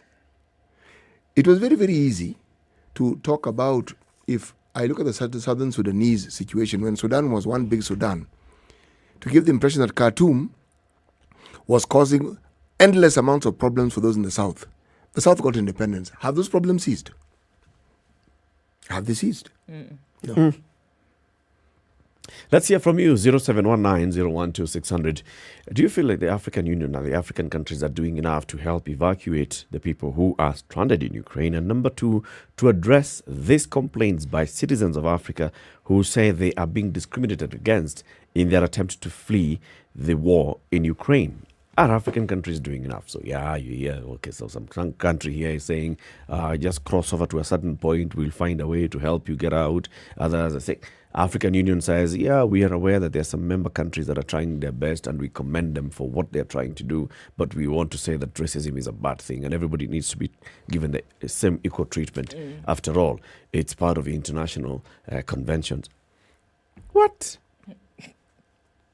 It's cold. There are people out there. Some of these people, they are students. They went to Ukraine to study. Some of them are working there. They went to Ukraine to work, and the war has broken out. They are trying to get themselves somewhere. There was a video of a lady who said the way she trekked for an entire day, she's pregnant, just trying to get to the border. Even after all that, she gets to the border and she's told, now you wait first. We're trying to sort out other people. And yet we are not hearing anything like, okay, so this is a coordinated effort. Get a message to everybody who is in Ukraine. This is how we're going to help you come out. But what are we are coordinating with the Polish authorities. When you get to the border, fine, you can come here. We can sort you out. We're not hearing that. And I'm saying, I think we ought to be hearing that. What we are seeing is individuals who then are being able to help. We've seen individuals helping on the Polish border, for example, saying, if you can get to the Polish border, call this number and then we can help you. In terms of what governments are doing, coordination, nothing. Unfortunately, there's nothing happening. It's individuals who are helping out, being the proverbial good Samaritan and helping out people then who have an opportunity to cross over. But apart from that, in terms of coordinated efforts, there's nothing. And here we are dealing with a war situation. And we're just calling out racism. Let's go to the phone lines. 0719-012-600. Victor in Nairobi, good morning. Good morning, guys. How are you? Very well, thanks. Yes, nice contribution there. Anyway, I have only a few points. Let me contribute from my point of limited knowledge, because I'm still learning here. Number one, racism will never end. That's a fact that we all have to agree and bring to the table. All can happen is that it will reduce. Why do I say so? Because 80 to 90% of racism issues are actually mental or perception, in the head. So until we change that perception through proper schooling, proper socialization, that will never end. The 10% or 20% of it is structural, what we are seeing now, where citizens of a country or police or people stopping other people of different color from getting safety. Now, how do we solve this problem? AU, that speech you read about from the AU is the most, I'm sorry to say this, but the most useless speech I've ever had. Why? In Africa, we have airlines like Kenya Airways, Egypt Air, South African Airways. All these planes, we can talk to Poland. AU can talk to Poland. We send these planes over there. We get buses, hire buses, specifically for Africans. It's something that, this is action. We need to do action, solve these racism issues. Okay, not solve or reduce it, because this is the only structural way to show that, okay, we are also capable of rescuing our people, rather than asking a foreign nation to respect our people. How do we ask foreign nations to respect our people if we do not respect our people by acting demonstrating that we are coming to save them. So I think AU needs to get its act together, talk to countries such as Kenya, Egypt, Cameroon, Nigeria, Ghana, and so on, South Africa. Send planes across, Europe, hire buses. You can even label them Wakanda buses, specifically to be known that these are for Africans, and get our people to safety. That's it.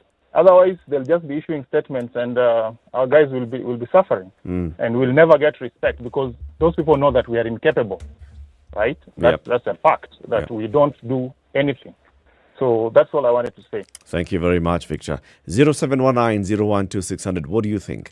I think I like what Victor is saying. Basically saying, if you demonstrate to the people that you can actually organize yourselves, go get your people out, then the next thing they'll be like, okay, so these people, they're serious. They're serious. Treat them with some level of respect and decorum.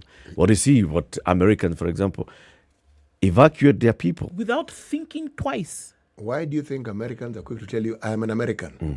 Because they know what it bears. They know what it carries by just speaking those words. They know what it carries. That if I'm in a conflict situation, they already know that my government is going to take care of me. Yes. And then they'll ask questions later. They already know. They don't doubt. So, and you have no choice but to respect it. And I think they also know that those who would be on the perpetrating end wouldn't mess with them because of that same narrative that has been put out there. These ones are Americans, don't touch here. Actually, you might want to let them go. You would never hear. Did you hear, for example, that Americans have been held and they've not been allowed to pass? So let's say goodbye to the audience on KTN Home who've been watching us since the top of the hour. This is Kenya's biggest conversation. SpiceFM is live across the country. 94.4 in Nairobi, 87.9 in Mombasa. If you're in Kisumu, tune in 102.5. In Nakuru, 96.0. In Eldoret, 96.7. Nyeri is 90.9 and Malindi is 97.7. Our conversations continue. In the next hour, we'll be talking to the Honorable Ednah Nungo. She is the chairperson of the Political Parties Disputes Tribunal. This is Justice Thursdays. All the conversations continue. Good morning. This is the Situation Room, the only way to start your day. SpiceFM, Nyeri. Mature, intelligent talk every morning. Spice up yourself.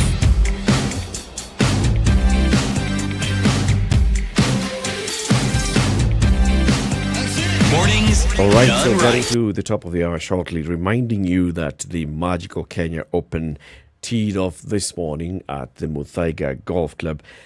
This morning, 3rd day of March 2022. The tournament goes on until the 6th. This is part of the European tour. It's a Magical Kenya Open presented by ABSA. ABSA have supported this particular tournament for the last 11 years. This is the 12th year. This year, the prize money is $2 million. That's 227 million shillings in terms of just the prize pass. 150 golfers participating. 8 of them are Kenyan professionals. 6 of them are Kenyan amateurs.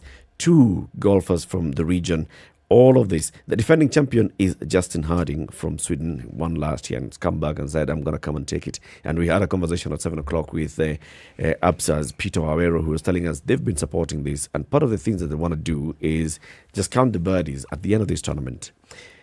For every birdie, they'll plant 2 trees.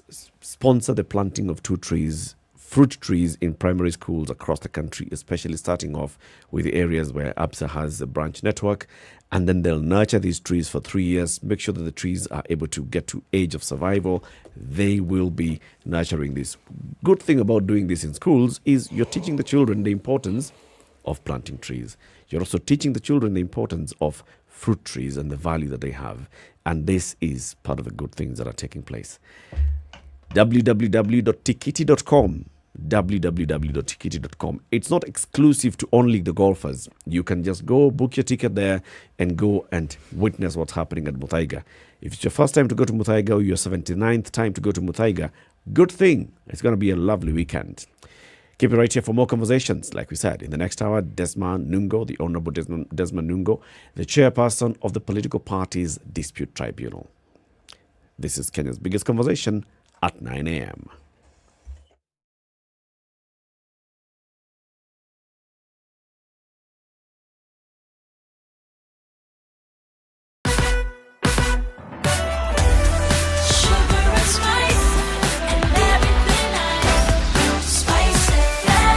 spice up your life. The latest news from around the world. 94.4 Spice FM. This is National Assembly launched the National Revenue Bill with MPs raising concerns over wastage in the county governments.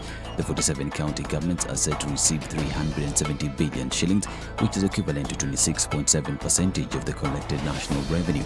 The National Treasury has proposed the national government receive 1.7 trillion shillings to be shared among the three arms, while county equitable share has been retained at 370 billion shillings. 14 marginalized counties will benefit from 7 billion shillings proposed in the Equalization Fund. Supporting the bill, House Watchdog Committees expressed dissatisfaction on the utilization of the conditional grant for leasing medical scheme. Now, Machakos County Governor aspirant Nzioka Waita now says his remarks on ban of Muga may have been taken out of proportion. According to Waita, his focus is not on banning the product but ensuring the youth have access to employment so that they do not use most of their time indulging in Muga. He said he is committed to ensuring efficient service delivery in the county if elected governor in August polls. His sentiments come a few days after Mavuko MP Patrick Macau, who is also eyeing the governor's seat, put him to task to demonstrate how he intends to ban Muga, yet most youth in the county are unemployed. Now, Speaker of the National Assembly, Justin Muturi, has said emerging political coalitions should not force smaller political parties to fold up and become part of the bigger formations.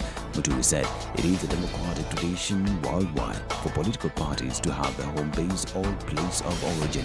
Muturi said political parties with strong bases are the ones best situated to spread out branches across the country and become national.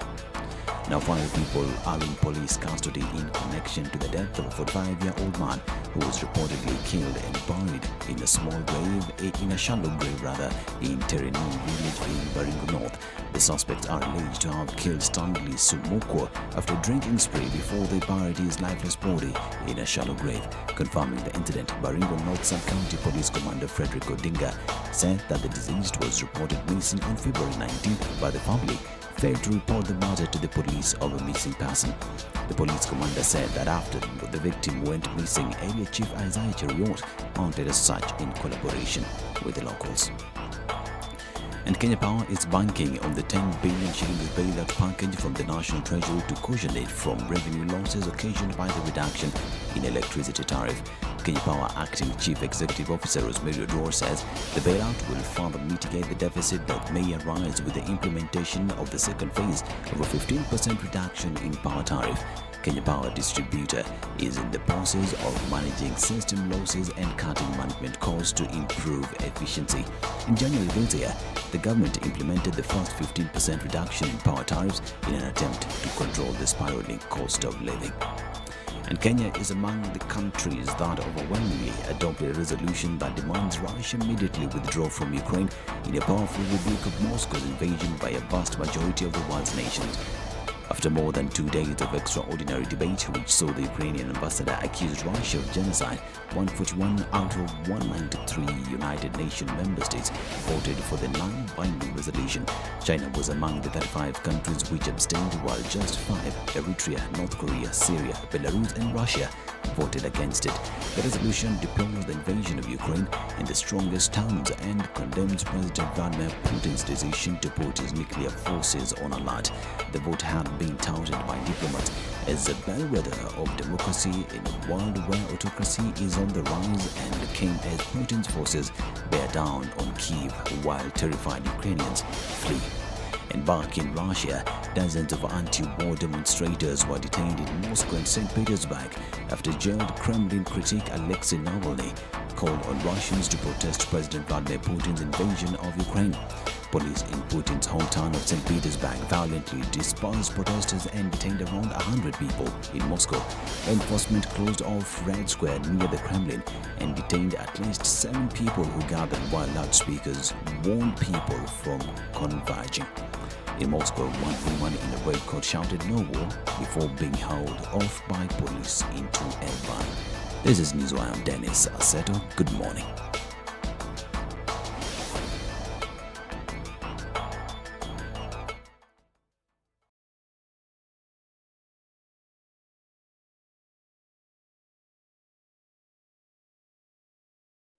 All right, so traffic on Gongro this morning, quite heavy, and we're also looking at it coming off Bagavi Way. All right, folks who are in Syokimau going to the city, what's going on? The question is, but we see that there's bumper to bumper and add another bumper traffic, and it's not moving at all today. Not quite sure what is causing that, but this late morning issue, we are seeing it quite heavy on Mombasa Road today, coming into the city. We're going to have to sit tight on this one. If you've not gotten to that section yet, you might want to use the ICD route and use the bypass, then heading into the city. But if you're stuck, I'm sorry. This one, some patience until that opens up just a little bit. The western part of the city is a complete clog up. We're looking at Westerns going through Chiromo, out into Lavington State House, that whole area, traffic even within the estates. All right. Also looking at Kiambu Road, still heavy. The Thika Superhighway, much better now. At the Pangani Underpass is where you see the last of this morning traffic, I do believe. Let's keep an eye on things. Half an hour or so, we see what it looks like, and then let's talk. SpiceFM KE on Twitter, text 40127.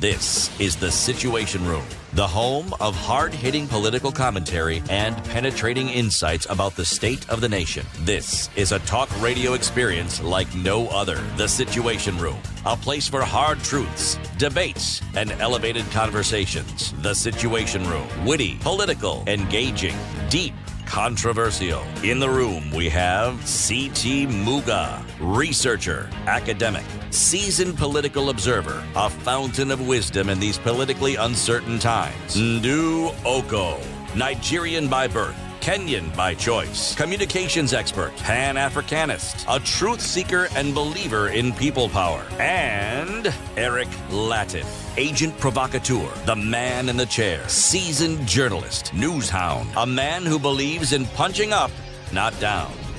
This is the Situation Room. Good morning. The only way to start your day. March 2021.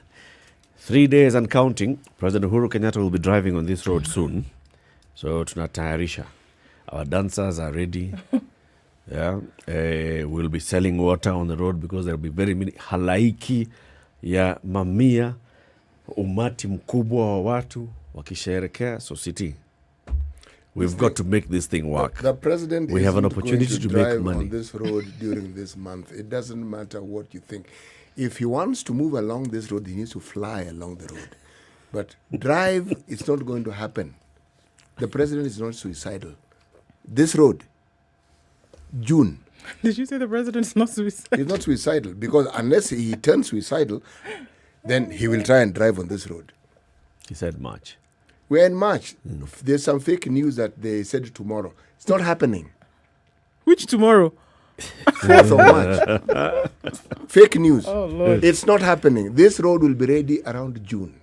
This particular what section of the road? This super express highway. Well, you're not really going to get on it in the middle and then get off in the middle. No. Ready means the entire stretch of the road is ready for use. For me, an entire stretch is from Chumvi, Machakos Junction. Yes. To Rironi. Yes. Maimahiu Junction. Yes. So which section is going to be ready in June? The whole road. It will not. It will be ready when? The section from Machakos Junction to Kitengela Junction. December, Christmas, nothing. Oh, you've decided to expand this discussion. That's part of the road. Which is part of the expressway. Oh, it will not be ready. If you're telling me just the expressway, the one that the expressway is going to cost us to use. James Macharia told us the president would drive through. That's the one I'm speaking about. Macharia told him all the way. You know, Macharia wants to cross counties. He wants to move from Machakos, Kajiado, come to Nairobi, and then move to Kiambu County. This express highway, this double-storied building, road that we see here. That one you think June? June. Okay. They are trying to plant some things which are very cooperative. Yes. You can see they're actually growing, and they water them every day. My friend, it'll be end of this month before you actually see them reaching GPO. Capital Center. GPO. And then they have to go to Westlands and whatever. Look, the road will be finished. This thing about giving dates as to when, Tuache. But the president is not driving on this road in March. That one is not going to happen. Give us the proverb. You should not call in a cat to settle an argument between two birds.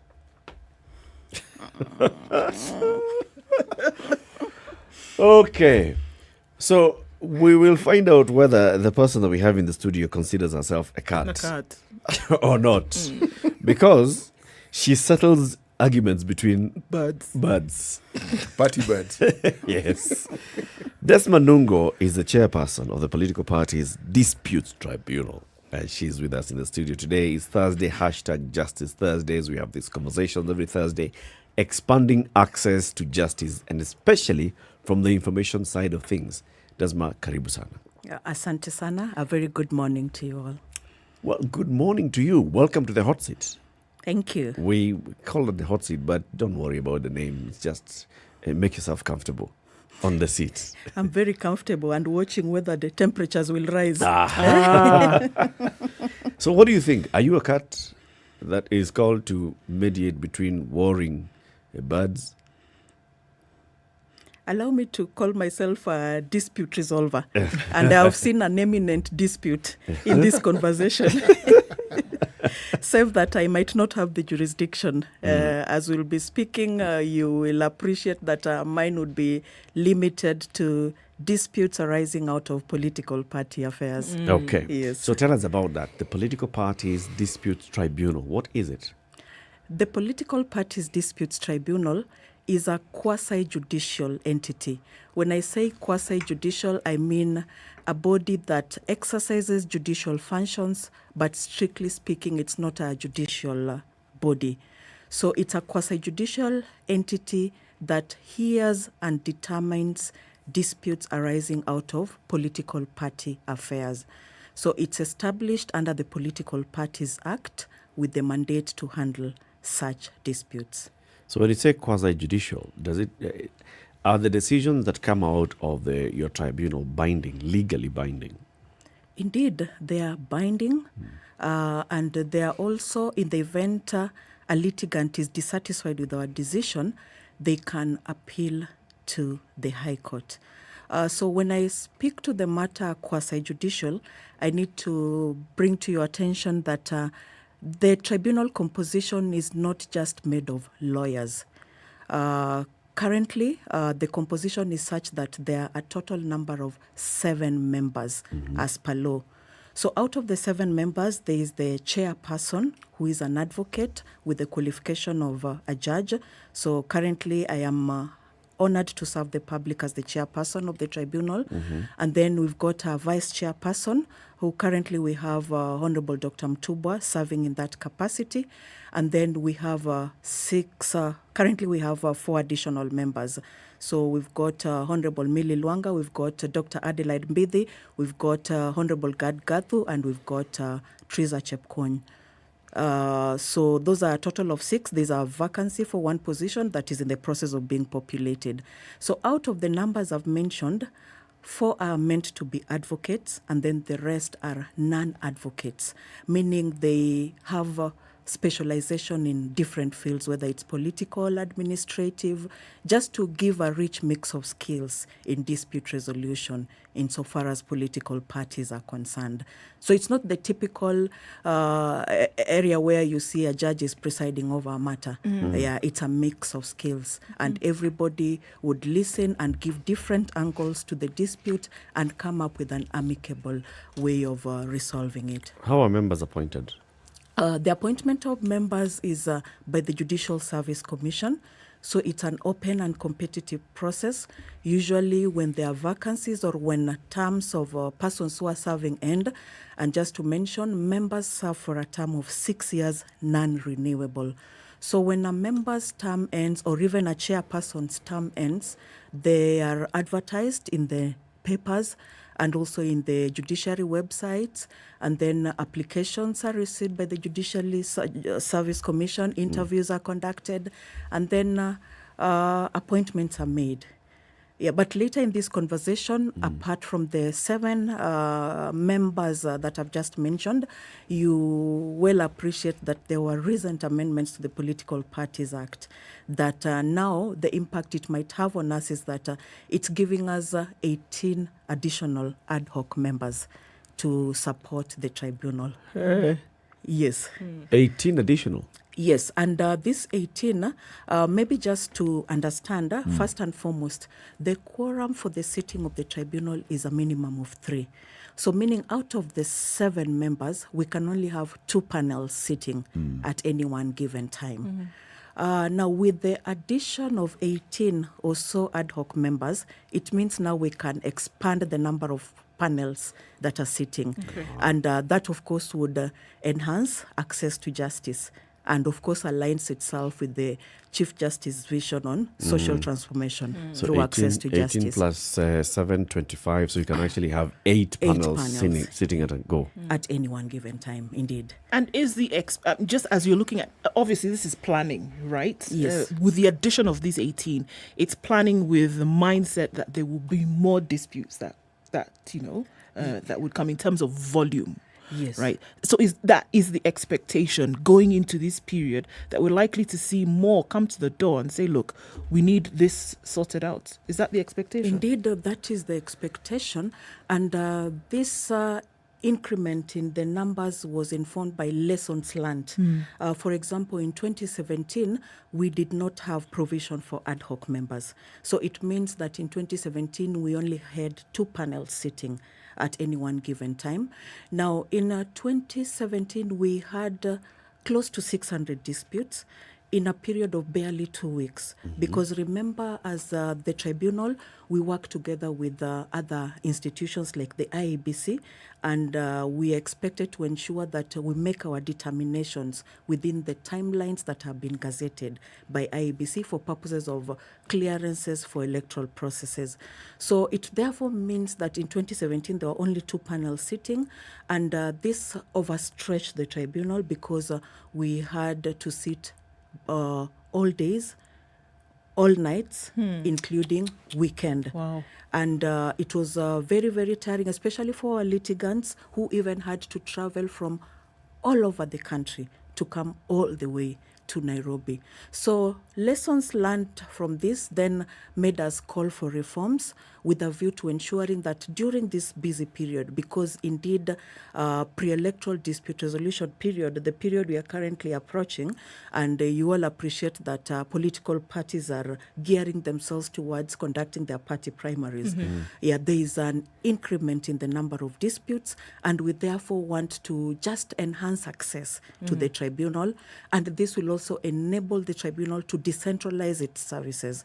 So we don't all have to be sitting in Nairobi. So we have therefore identified regions where we would also be venturing into with a view to ensuring that at least we are more accessible than we've been in the past. Yes.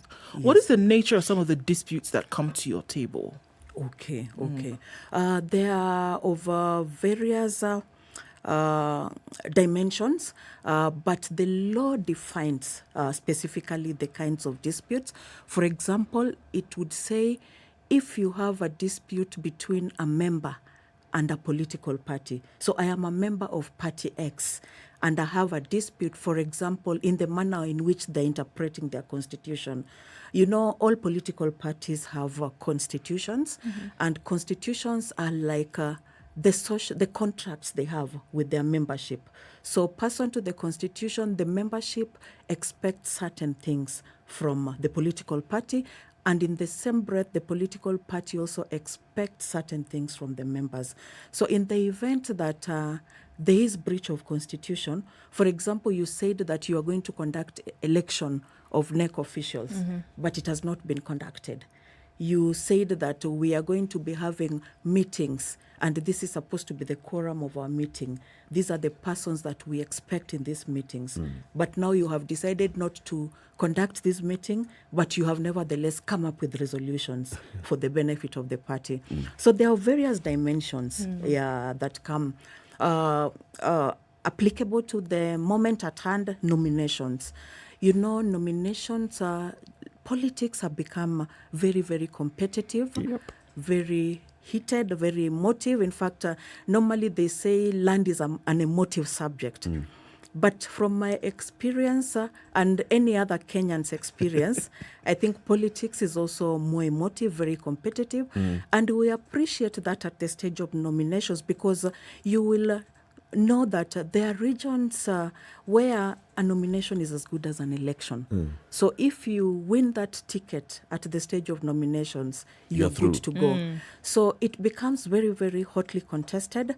And that is why at PPDT we take pre-electoral dispute resolution very, very seriously. We want to conduct it efficiently and effectively, because you remember prior to the Constitution of Kenya 2010, a typical example, 2007, there was a lot of violence, there was a lot of dissatisfaction with processes during nominations.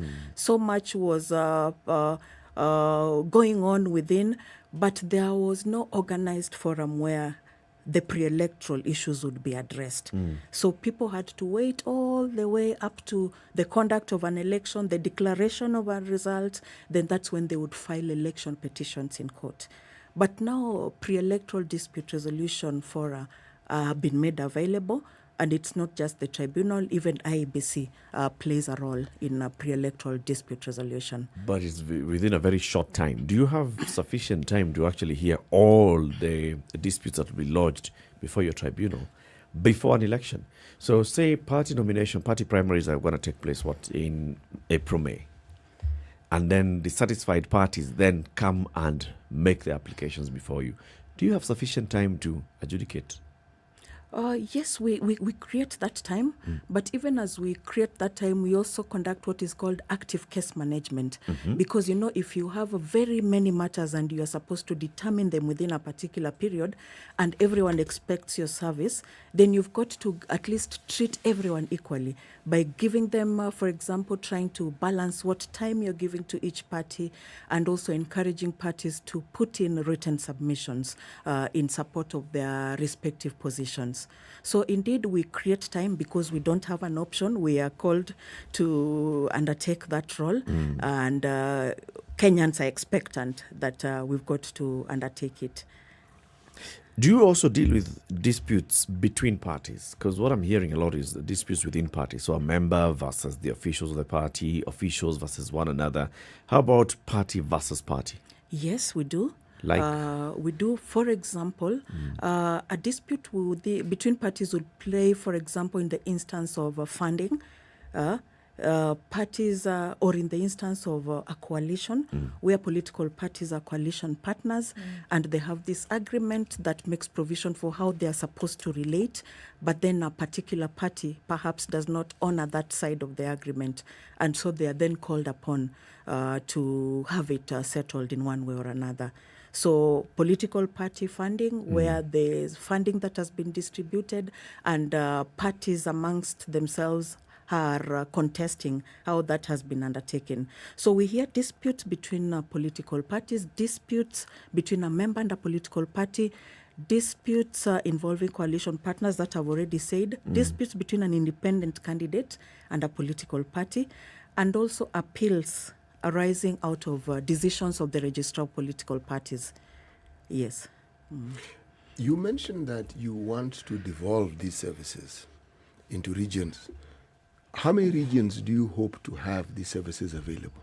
Okay, currently we have identified and indeed set up ourselves in 7 regions, if I could mention them. Please. So we've got Nairobi, we've got Mombasa, we've got Eldoret, we've got Kisumu, and then we have Nyeri and Meru. Actually, those are the regions that currently we have put structures in place. And of course, as a tribunal, we'll be working closely with the bigger judiciary structures, at least getting to centers where they're already well established and has the necessary facilities, because we are all fed from the same source in terms of the exchequer and the judiciary. So we are working within our means, but at the same time ensuring that there is that access to everybody. Can I ask what the rationale for determining these particular places was? Okay, this was informed by what we saw were the patterns. For example, in 2017, there are areas where are known or called like hotspots for particular parties, and that goes together with also aligning ourselves to the current trends, where we expect disputes to be on the increment, looking at the current political parties that are there, their structures, and what's going on. So there are various dynamics that inform the same, but just to mention that it will be a process that will be ongoing, so that in the event there is need perhaps for a panel to even have presence in another region because of some matters that would come up, would be able to make necessary adjustments. Remember, we are 25. So it means we would still be having extra people who we can just put in place to support. Okay. Yes. When you look at patterns, are you talking about the number of cases that one has seen emanating from these areas over a period of time? Yes. And or are you also, you said yes, okay. Yes. So are we also considering perhaps, because the centers seem to be more regional, as in cases that emanate from that particular region will end up in that particular place? Because you see, when you mentioned Meru, I immediately started thinking of Northeastern. Yes, indeed. Yes. And I'm thinking, yes, one in Nyeri, I understand. Northeastern. Because the question I would ask is, aren't there enough cases coming from Northeastern so that, in my mind, it appears that the cases that would appear there would have to be taken to Meru? Is my thinking correct? Yes, your thinking is correct. Yes. And in fact, what I need to, the judiciary has embraced ICT a lot, especially during this COVID period. That's when virtual courts came into effect very, very significantly. And as the tribunal, we also took up that and went on with the virtual courts.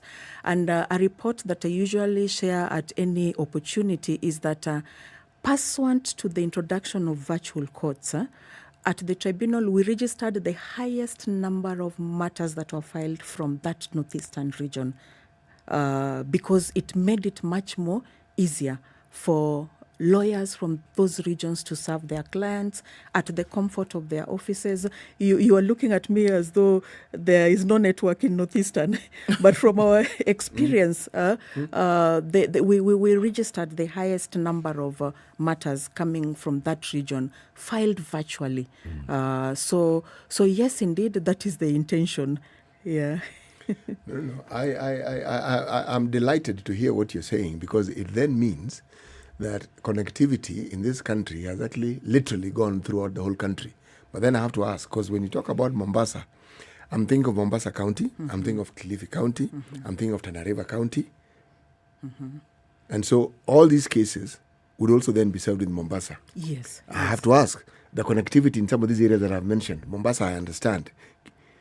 Is it as good as the one we have in the northern part of the country? It might not be the same, but remember, we will not be just going virtual only. It would be a hybrid where there is need for physical presence, because these panels will be located in those regions as the center place for their operations.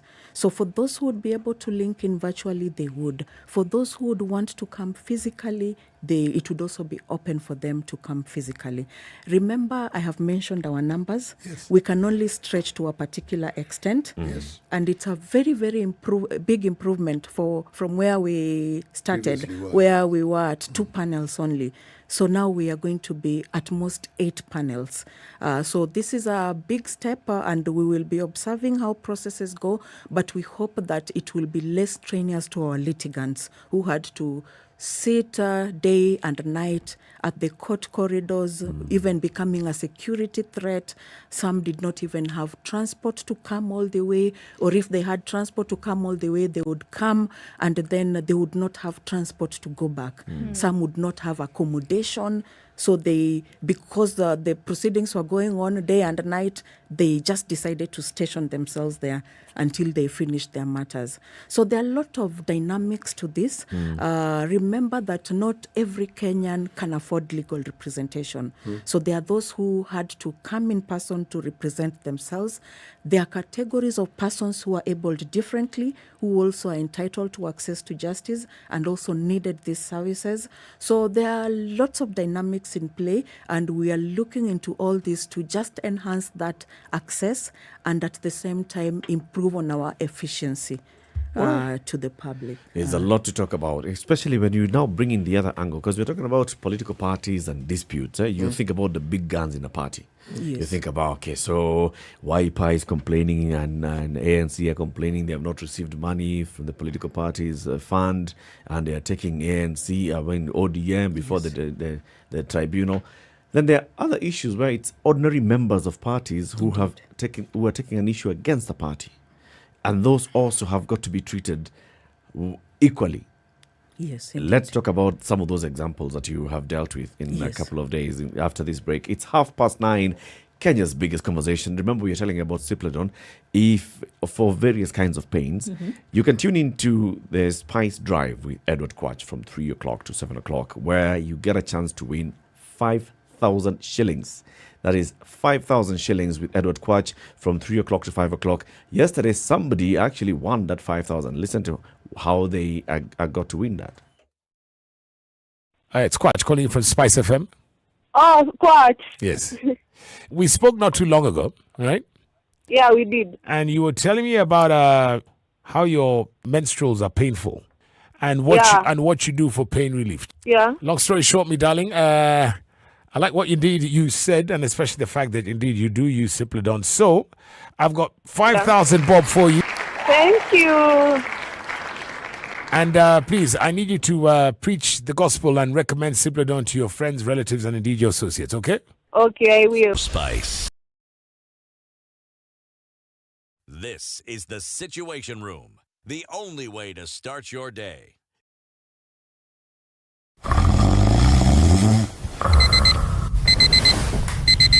If I get up now, I can have breakfast with babes, drop the kids off and finish my presentation. I'll pay the school fees, buy data, and hopefully I can still hit the gym and be on time to see my little girl as the big tree in her school play. We know that life is go, go, go. That's why with Absa's digital channels, you can bank when, where, and how you want, so you can focus on what or who is important to you. Get things done simply with our digital solutions. To bank anytime, anywhere on our digital channels, dial star 224 hash or download the Absa app on the App Store or Play Store. That's Africanacity.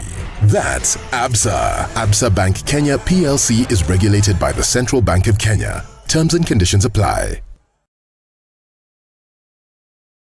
Classic soul, R&B, smooth jazz, neo soul, and nostalgic ballads. Make some noise. Yeah. You're listening to Spice FM. Classic soul, R&B, smooth jazz, neo soul, and nostalgic ballads. Make some noise. Yeah. You're listening to Spice FM.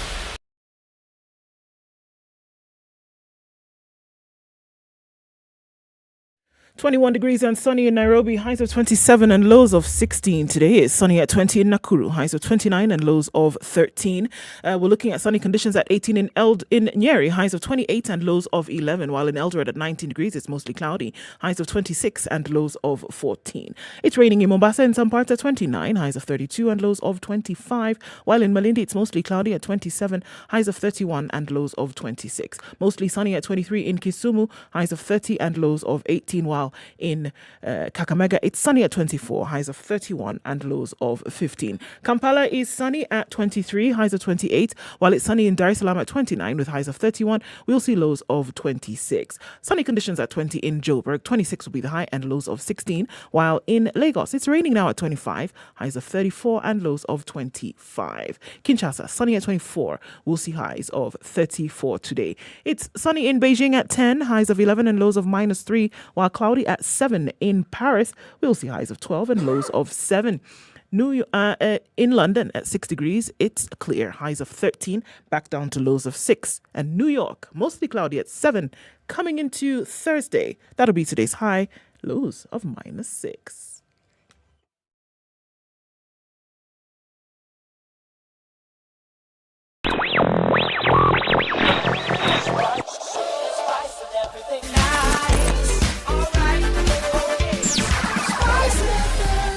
Okay, so still traffic on Rilo Dinga Way today, quite a lot of it as you're getting towards Ngong Road, which by the way is not looking too bad for now. Valley Road, getting onto Kenyatta Avenue and then into the city. That's where we'll see jam-packed action. It's also bumper to bumper on Mombasa Road. That still continues. Inbound to the city. Doesn't look pretty at all, folks. Looks like it's going to be there for some time. Kiambu Road still doing the runs, guys. Wow. Quite a lot of traffic there today, still after 9:30. Hopefully we can see that dissipating in a short while. But let's keep our wits about and see what happens in a short while. SpiceFM KE on Twitter. Through the morning, text 40127.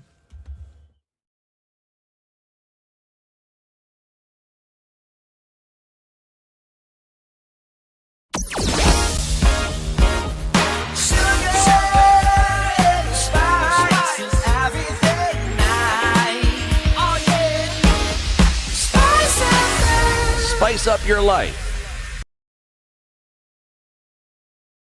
Mature, intelligent talk every morning. Spice up yourself.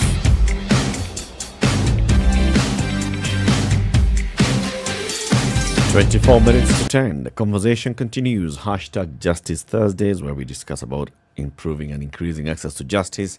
This time we're talking about what we expect this season. It's a political silly season. It's a time for everybody to complain about their treatment within or outside or by political parties. So the chair of the Political Parties Dispute Tribunal, the Honorable Desmond Nungo, is with us in the studio. She's telling us what the tribunal does, how they go about their business, what they've been doing so far, what kind of disputes they deal with. So disputes within political parties where it's, one person who says we have ousted so-and-so as the chair of this party or the party leader. The other party leader comes and says, but I am still the party leader. Mnafikiri mimi si Simba, mimi ndio Simba kamili. And we know what we're talking about. So you don't mention it, but we've seen in the media. We saw, for example, the dispute between Ford Kenya, factions within Ford Kenya. Those ones came before you, right? Or did they not? Well, yes, there were cases involving those particular parties before the tribunal. Indeed. Yes. And you went through the entire sitting and came up with a determination. Yes, we went through the entire sitting, but I must say that there's an angle of it that was subjected to the appellate processes, and I'm not too sure whether the matter is still pending before the courts, but just to make mention that yes, such disputes come before the tribunal, and you will allow me not to delve into the details in light of the pending proceedings. Definitely. We just wanted examples. So that is an example. Yes, of that is a an matter example. That you've handled. For example, wrangles within the party on leadership. I am supposed to be the duly recognized, for example, Secretary General of this party. But at some point, there's some process that is undertaken and somebody else is elected as the Secretary General. Then the group rushes to change particulars at the Register of Political Parties. So you'll get that there are two factions that would be engaged in a dispute revolving around who is the rightful office bearer for purposes of the political party. Can the tribunal, okay, you said you're quasi-judicial, can the tribunal issue injunctions? So, for instance, there's an expected National Delegates Conference that has been called by Party X. Yes. A certain person believes that they should be a delegate, Yes. and they have not been called to attend this. Can they come to you and say, please stop the Delegates Conference, and you actually do so? Yes, they can come before the tribunal because remember that would be the category of a dispute between a member and a political party. And this member would be this delegate who feels like they had a right to attend this, but they have not been notified, or if they have been notified, the notification has not been done procedurally in accordance with the party constitution, where, for example, they would say that there was no specification of the agenda of this particular meeting, so it's therefore not clear what the subject of the NDC would be. You've seen some saying, especially in the current event, some even say that the agenda did not speak to decisions to do with the party's presidential candidate. Yes. And so they come before the tribunal. And yes, when a matter is urgent, the tribunal has the powers to certify a matter as urgent. So you would move the tribunal under what is called the certificate of urgency, and the tribunal has powers to issue interim orders with a view to ensuring that the subject matter of the dispute is not overtaken by events. Because if your dispute revolves around the NDC and it's coming up in a week's time, and yet you've moved the tribunal and the NDC goes on, so it would mean that you'll be left with nothing to litigate on. So where, based on the discretion we exercise our discretion based on the record that is presented before us. But where there is justification, we normally grant those orders. Where there is time to hear both parties first, we also explore that, so that in the interest of justice, then we hear from all parties before granting any orders concerning, for example, the matter of the NDC or any other matter that may arise. So indeed, we have those powers, and our powers even go beyond issues of compliance. Because at the end of the day, when you come before the tribunal and the tribunal grants an order, you expect that there is compliance with that particular order. Otherwise, then it would be a waste of taxpayers' money to have a tribunal constituted and to make determinations that are not respected. So with a view to just building on the probity and integrity of the tribunal, the law grants the tribunal powers to enforce its decisions in the same way that you do the enforcement in a magistrate's court. But now with the current amendment, what it says is that the tribunal even has powers to punish for contempt in the same manner that a high court would be exercising such powers. So, yes. How would a political party, for example, given as a player here, be punished, for example? And then how do you then insist that this is done? Because, I mean, I understand what you're saying, but then I also see the way politics plays out in the country. And it would seem as though the political party is the almighty vehicle and that they cannot be touched because, by and large, it goes by the whims of an individual. So those are the mechanics that we are looking at. And then we're now looking at the law, which essentially would insist that a certain thing is done in a certain manner. Who is punished? The party as an organ or an individual who leads? An example of how then an order then would be enforced and then punishable if not followed. Okay, so when you're speaking on matters of political party, it's a corporate entity, let's call it as such. Yes. And behind a corporate entity, there are individuals who are expected to execute certain functions. For example, there are roles that are expected of a secretary general, there are roles that are expected of a chairperson, amongst others. So depending on the subject at hand, an order would be directed towards performance of a particular action by a particular individual. Just like you say, for example, in matters involving the government, you will see that maybe it's the cabinet secretary for a particular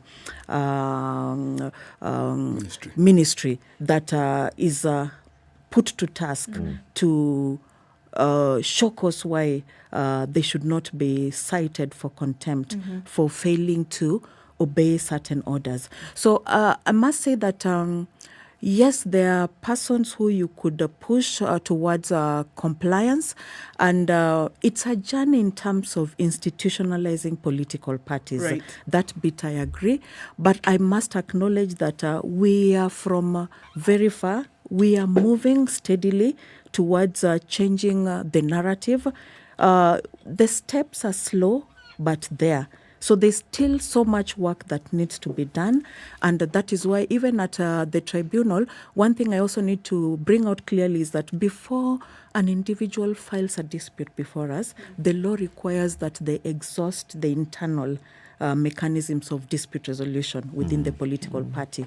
If they do not subject the dispute internally to the party, then pursuant to the law, we do not have jurisdiction. So this is intended to just strengthen the capacity of political parties. There are various dynamics to it. Political parties have dispute resolution mechanisms within them. But then again, we appreciate that there are instances where the parties themselves might frustrate persons who are aggrieved, and they might not probably handle disputes in a manner that delivers justice to the aggrieved party. So where such scenarios play also, we look at the circumstances and assume jurisdiction. When we talk of disputes, I'm curious. Yes, please. Are there certain disputes that are common? Are there disputes you come across more often than others? Are there others which are rare that only appear every once in a while? Or are they all the same? Interesting. Well, the categories of disputes are common. But in terms of now the uniqueness, it depends on each particular case. But generally during nominations, for example, the disputes that would come up were like the party called on us to pay fees for nominations, but they ended up not conducting the nomination process. They gave a direct ticket to somebody.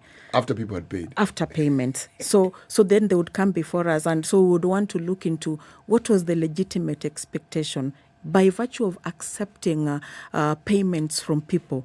Was it just to accept payments without conducting the process as per the party constitution? Other examples would be our constitution expects that the elections board should, for example, do A, B, C, and D, but they did not do it during the nomination exercise.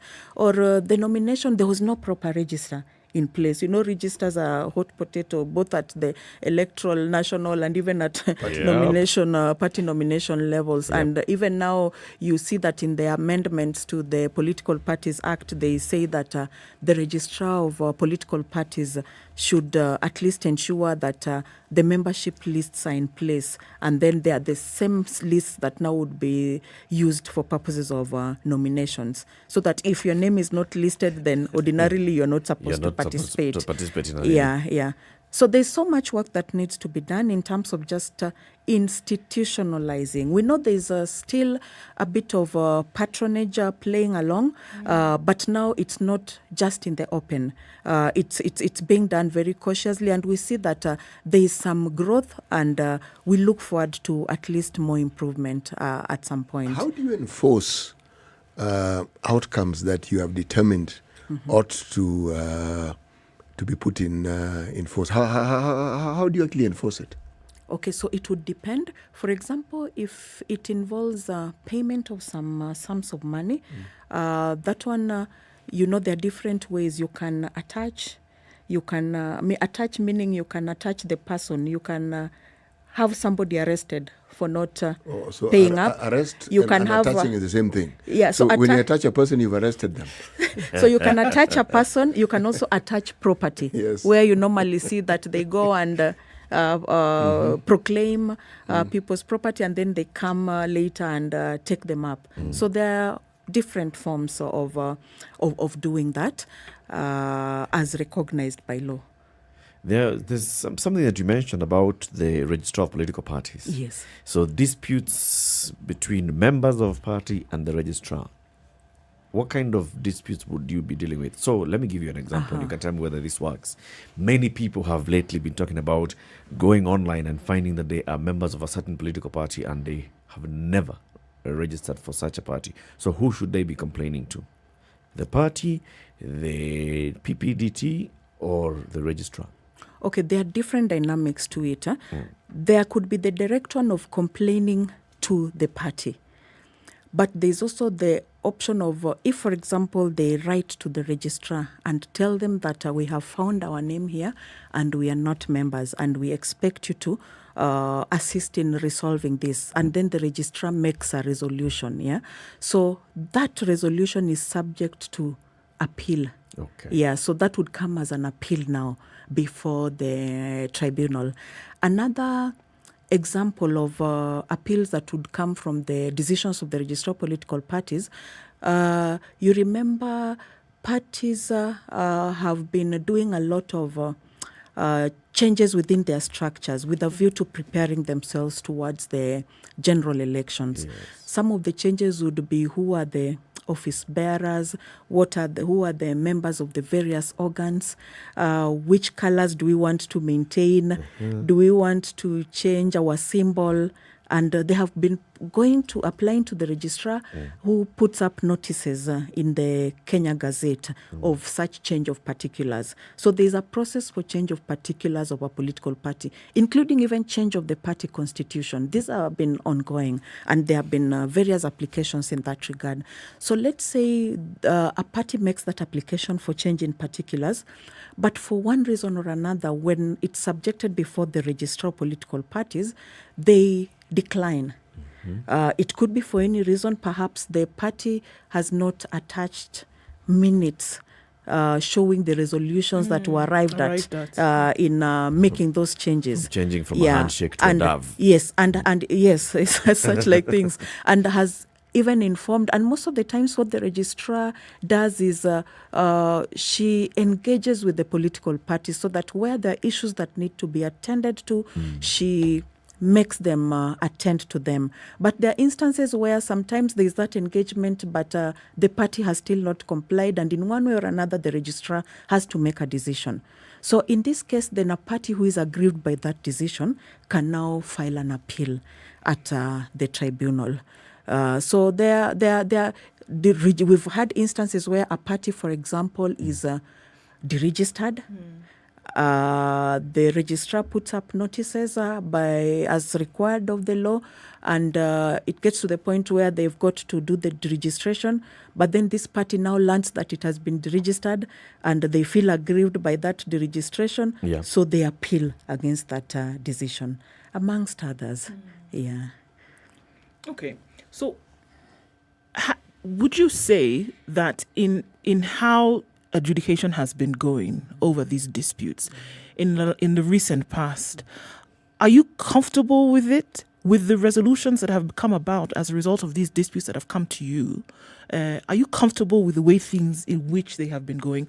Parties who've been aggrieved, have they been able to find, the resolutions fair?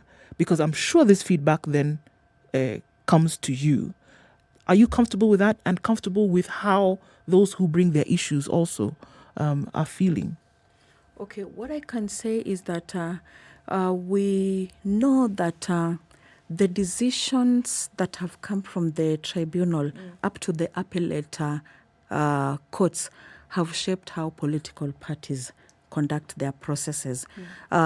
Even if there is something that they want to do, they would want to try as much as possible not to find themselves on the wrong side of the law. Yeah. So it has indeed impacted. Of course, there's still much more work that needs to be done within the party structures, but I can see that there is some positive steps towards that what we were calling institutionalization. And also what I also want to say is that insofar as what is brought before us to determine is concerned, we determine it fairly based on the facts and the documentation that is presented before us. But there could be instances where a litigant is dissatisfied with our determination for one reason or another. So the law allows them the right to appeal against our decision to the High Court. Yes. And do we see a lot of this? A lot of these cases then being wrapped up in appeal? Because essentially as you say, appeal is an indicator of dissatisfaction. Yes. With the resolution that has been arrived at. Yes. So do we see a lot of this then being wrapped up in appeal? Because then it means that we have months and months of these issues, continuing, and then you have to ask then about processes that political parties ought to be involved in. Those seem to come to a stop or come to a halt because we're waiting for the adjudication of these disputes. Yes. Is that what we are seeing? Or, are we seeing that less and less are going to the appeal stage and are just, taking the resolution that has been granted and then going with it?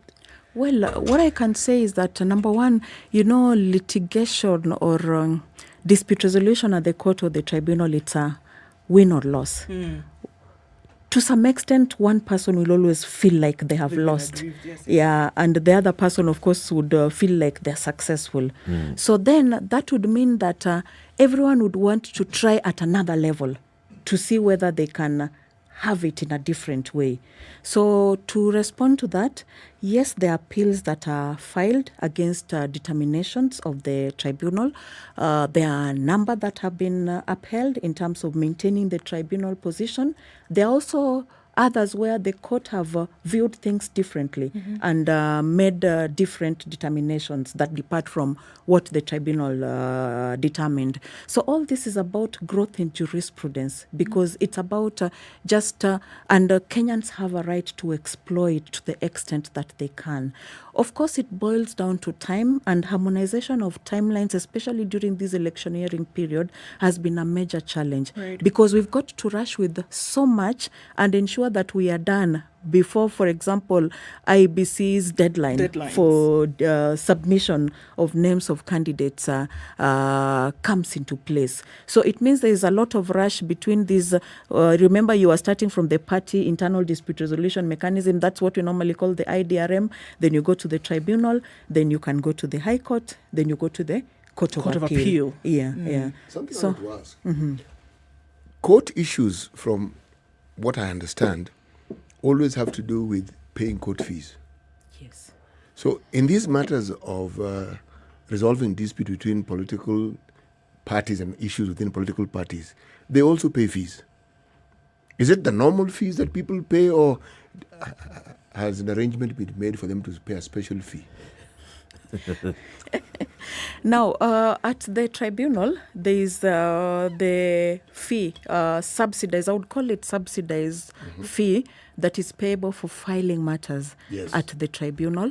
So what normally happens when you go to the tribunal offices and even the website, there is a service charter that is displayed out there. And within that service charter, it tells you, still furthering the CJ's vision on social transformation through access to justice. Yeah, and one of the guiding principles within it is transparency and accountability. So it's transparent. You know that if you go before the tribunal and you have this particular prayer you're seeking, this is the amount of fee you're going to be paying to the tribunal. So it's a very open, very transparent process. So there is no other fee other than what is prescribed within what is written there. What is written there. That would be, and usually the documents are presented. If you present them online, actually they're able to assess it and invoice you. If you go physically, also they're able to assess it and just give you an invoice, and then you present the payment. There's the judiciary accounts where payments are made through the banks. Then you come with the receipt. And then the case is now registered completely. Within political parties, they also have their own mechanism. So all these are guided by the party constitutions. From our experience, we've seen some political parties who make provision for some fee for filing a claim within them. Some don't make any provision. So meaning if you have any complaint, just present it. What happens if you can't afford to pay this fee? If you can't afford to pay filing fees, just like in the judiciary, there is available what is called the POPA mechanisms, where you file a request, you can do a letter, and then it is assessed within the civil procedure rules. And if it is established that you are one that needs that kind of support, then considerations would be made in that regard. So there is also room for that, but based on assessment. It has to but be assessed. we would also need to look. We would also need to look. You are going for this particular position. We know, politics paid is not. nomination fee, Yes, and now you're saying and you can't now afford you cannot afford tribunal fee. minimal You fees finished. for filing. The money is imekuliwa na chama. Yes. Desmond Nungo, thank you very much for joining us. Desmond is the chair of the political party's dispute tribunal. We've been discussing that, and I mean, what it means for the Political Parties Dispute Tribunal to be in place. Asante sana for joining us. Thank you very much. It's been a great conversation with the Thank you. entire team. Asante. Thank you. Let's talk about the movies. Sure, SpiceFM wants to take you to the movies. Take a load off this weekend to watch Batman, taking you and 4 of your friends to the movies courtesy of everyone's favorite delicious fruit-flavored soda, Fanta and Anger Cinema. All you have to do is to win movie tickets for your squad to an exclusive pre-screening of The Batman, the Caped Crusaders' latest outing. All you need to do is brush up on your Batman movie trivia and join Yolanda Mulwa and DJ Absolute on Sugar and Spice every weekday from 11 for your chance to a front row seat to witness cinema history. Cool beans. City, you'll tell us the day's proverb as we close. Remember, www.tikiti.com to get yourself the tickets for the Magical Kenya Open that teed off this morning and goes on until the 6th of March. City? You should not call in a cat to settle the argument between 2 birds. That was a tune, Desma. Thank you very much for tuning in. Join us again tomorrow. Lovely day, folks. It's now 10 a.m.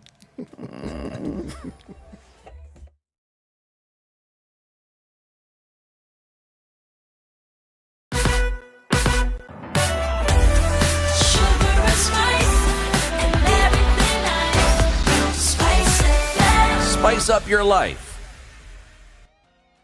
The latest news from around the world. 94.4 Spice FM. A day after the Kenyan Conservation Commission has appointed to general election, the movement will be making inroads in the county today. The Azimio Brigade will be equally selling their agenda to the residents with the hope that they'll undo.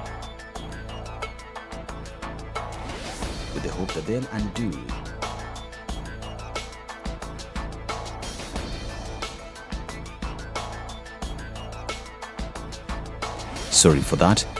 A day after the Kenya Kwanza coalition camped in Kisii County to drum up support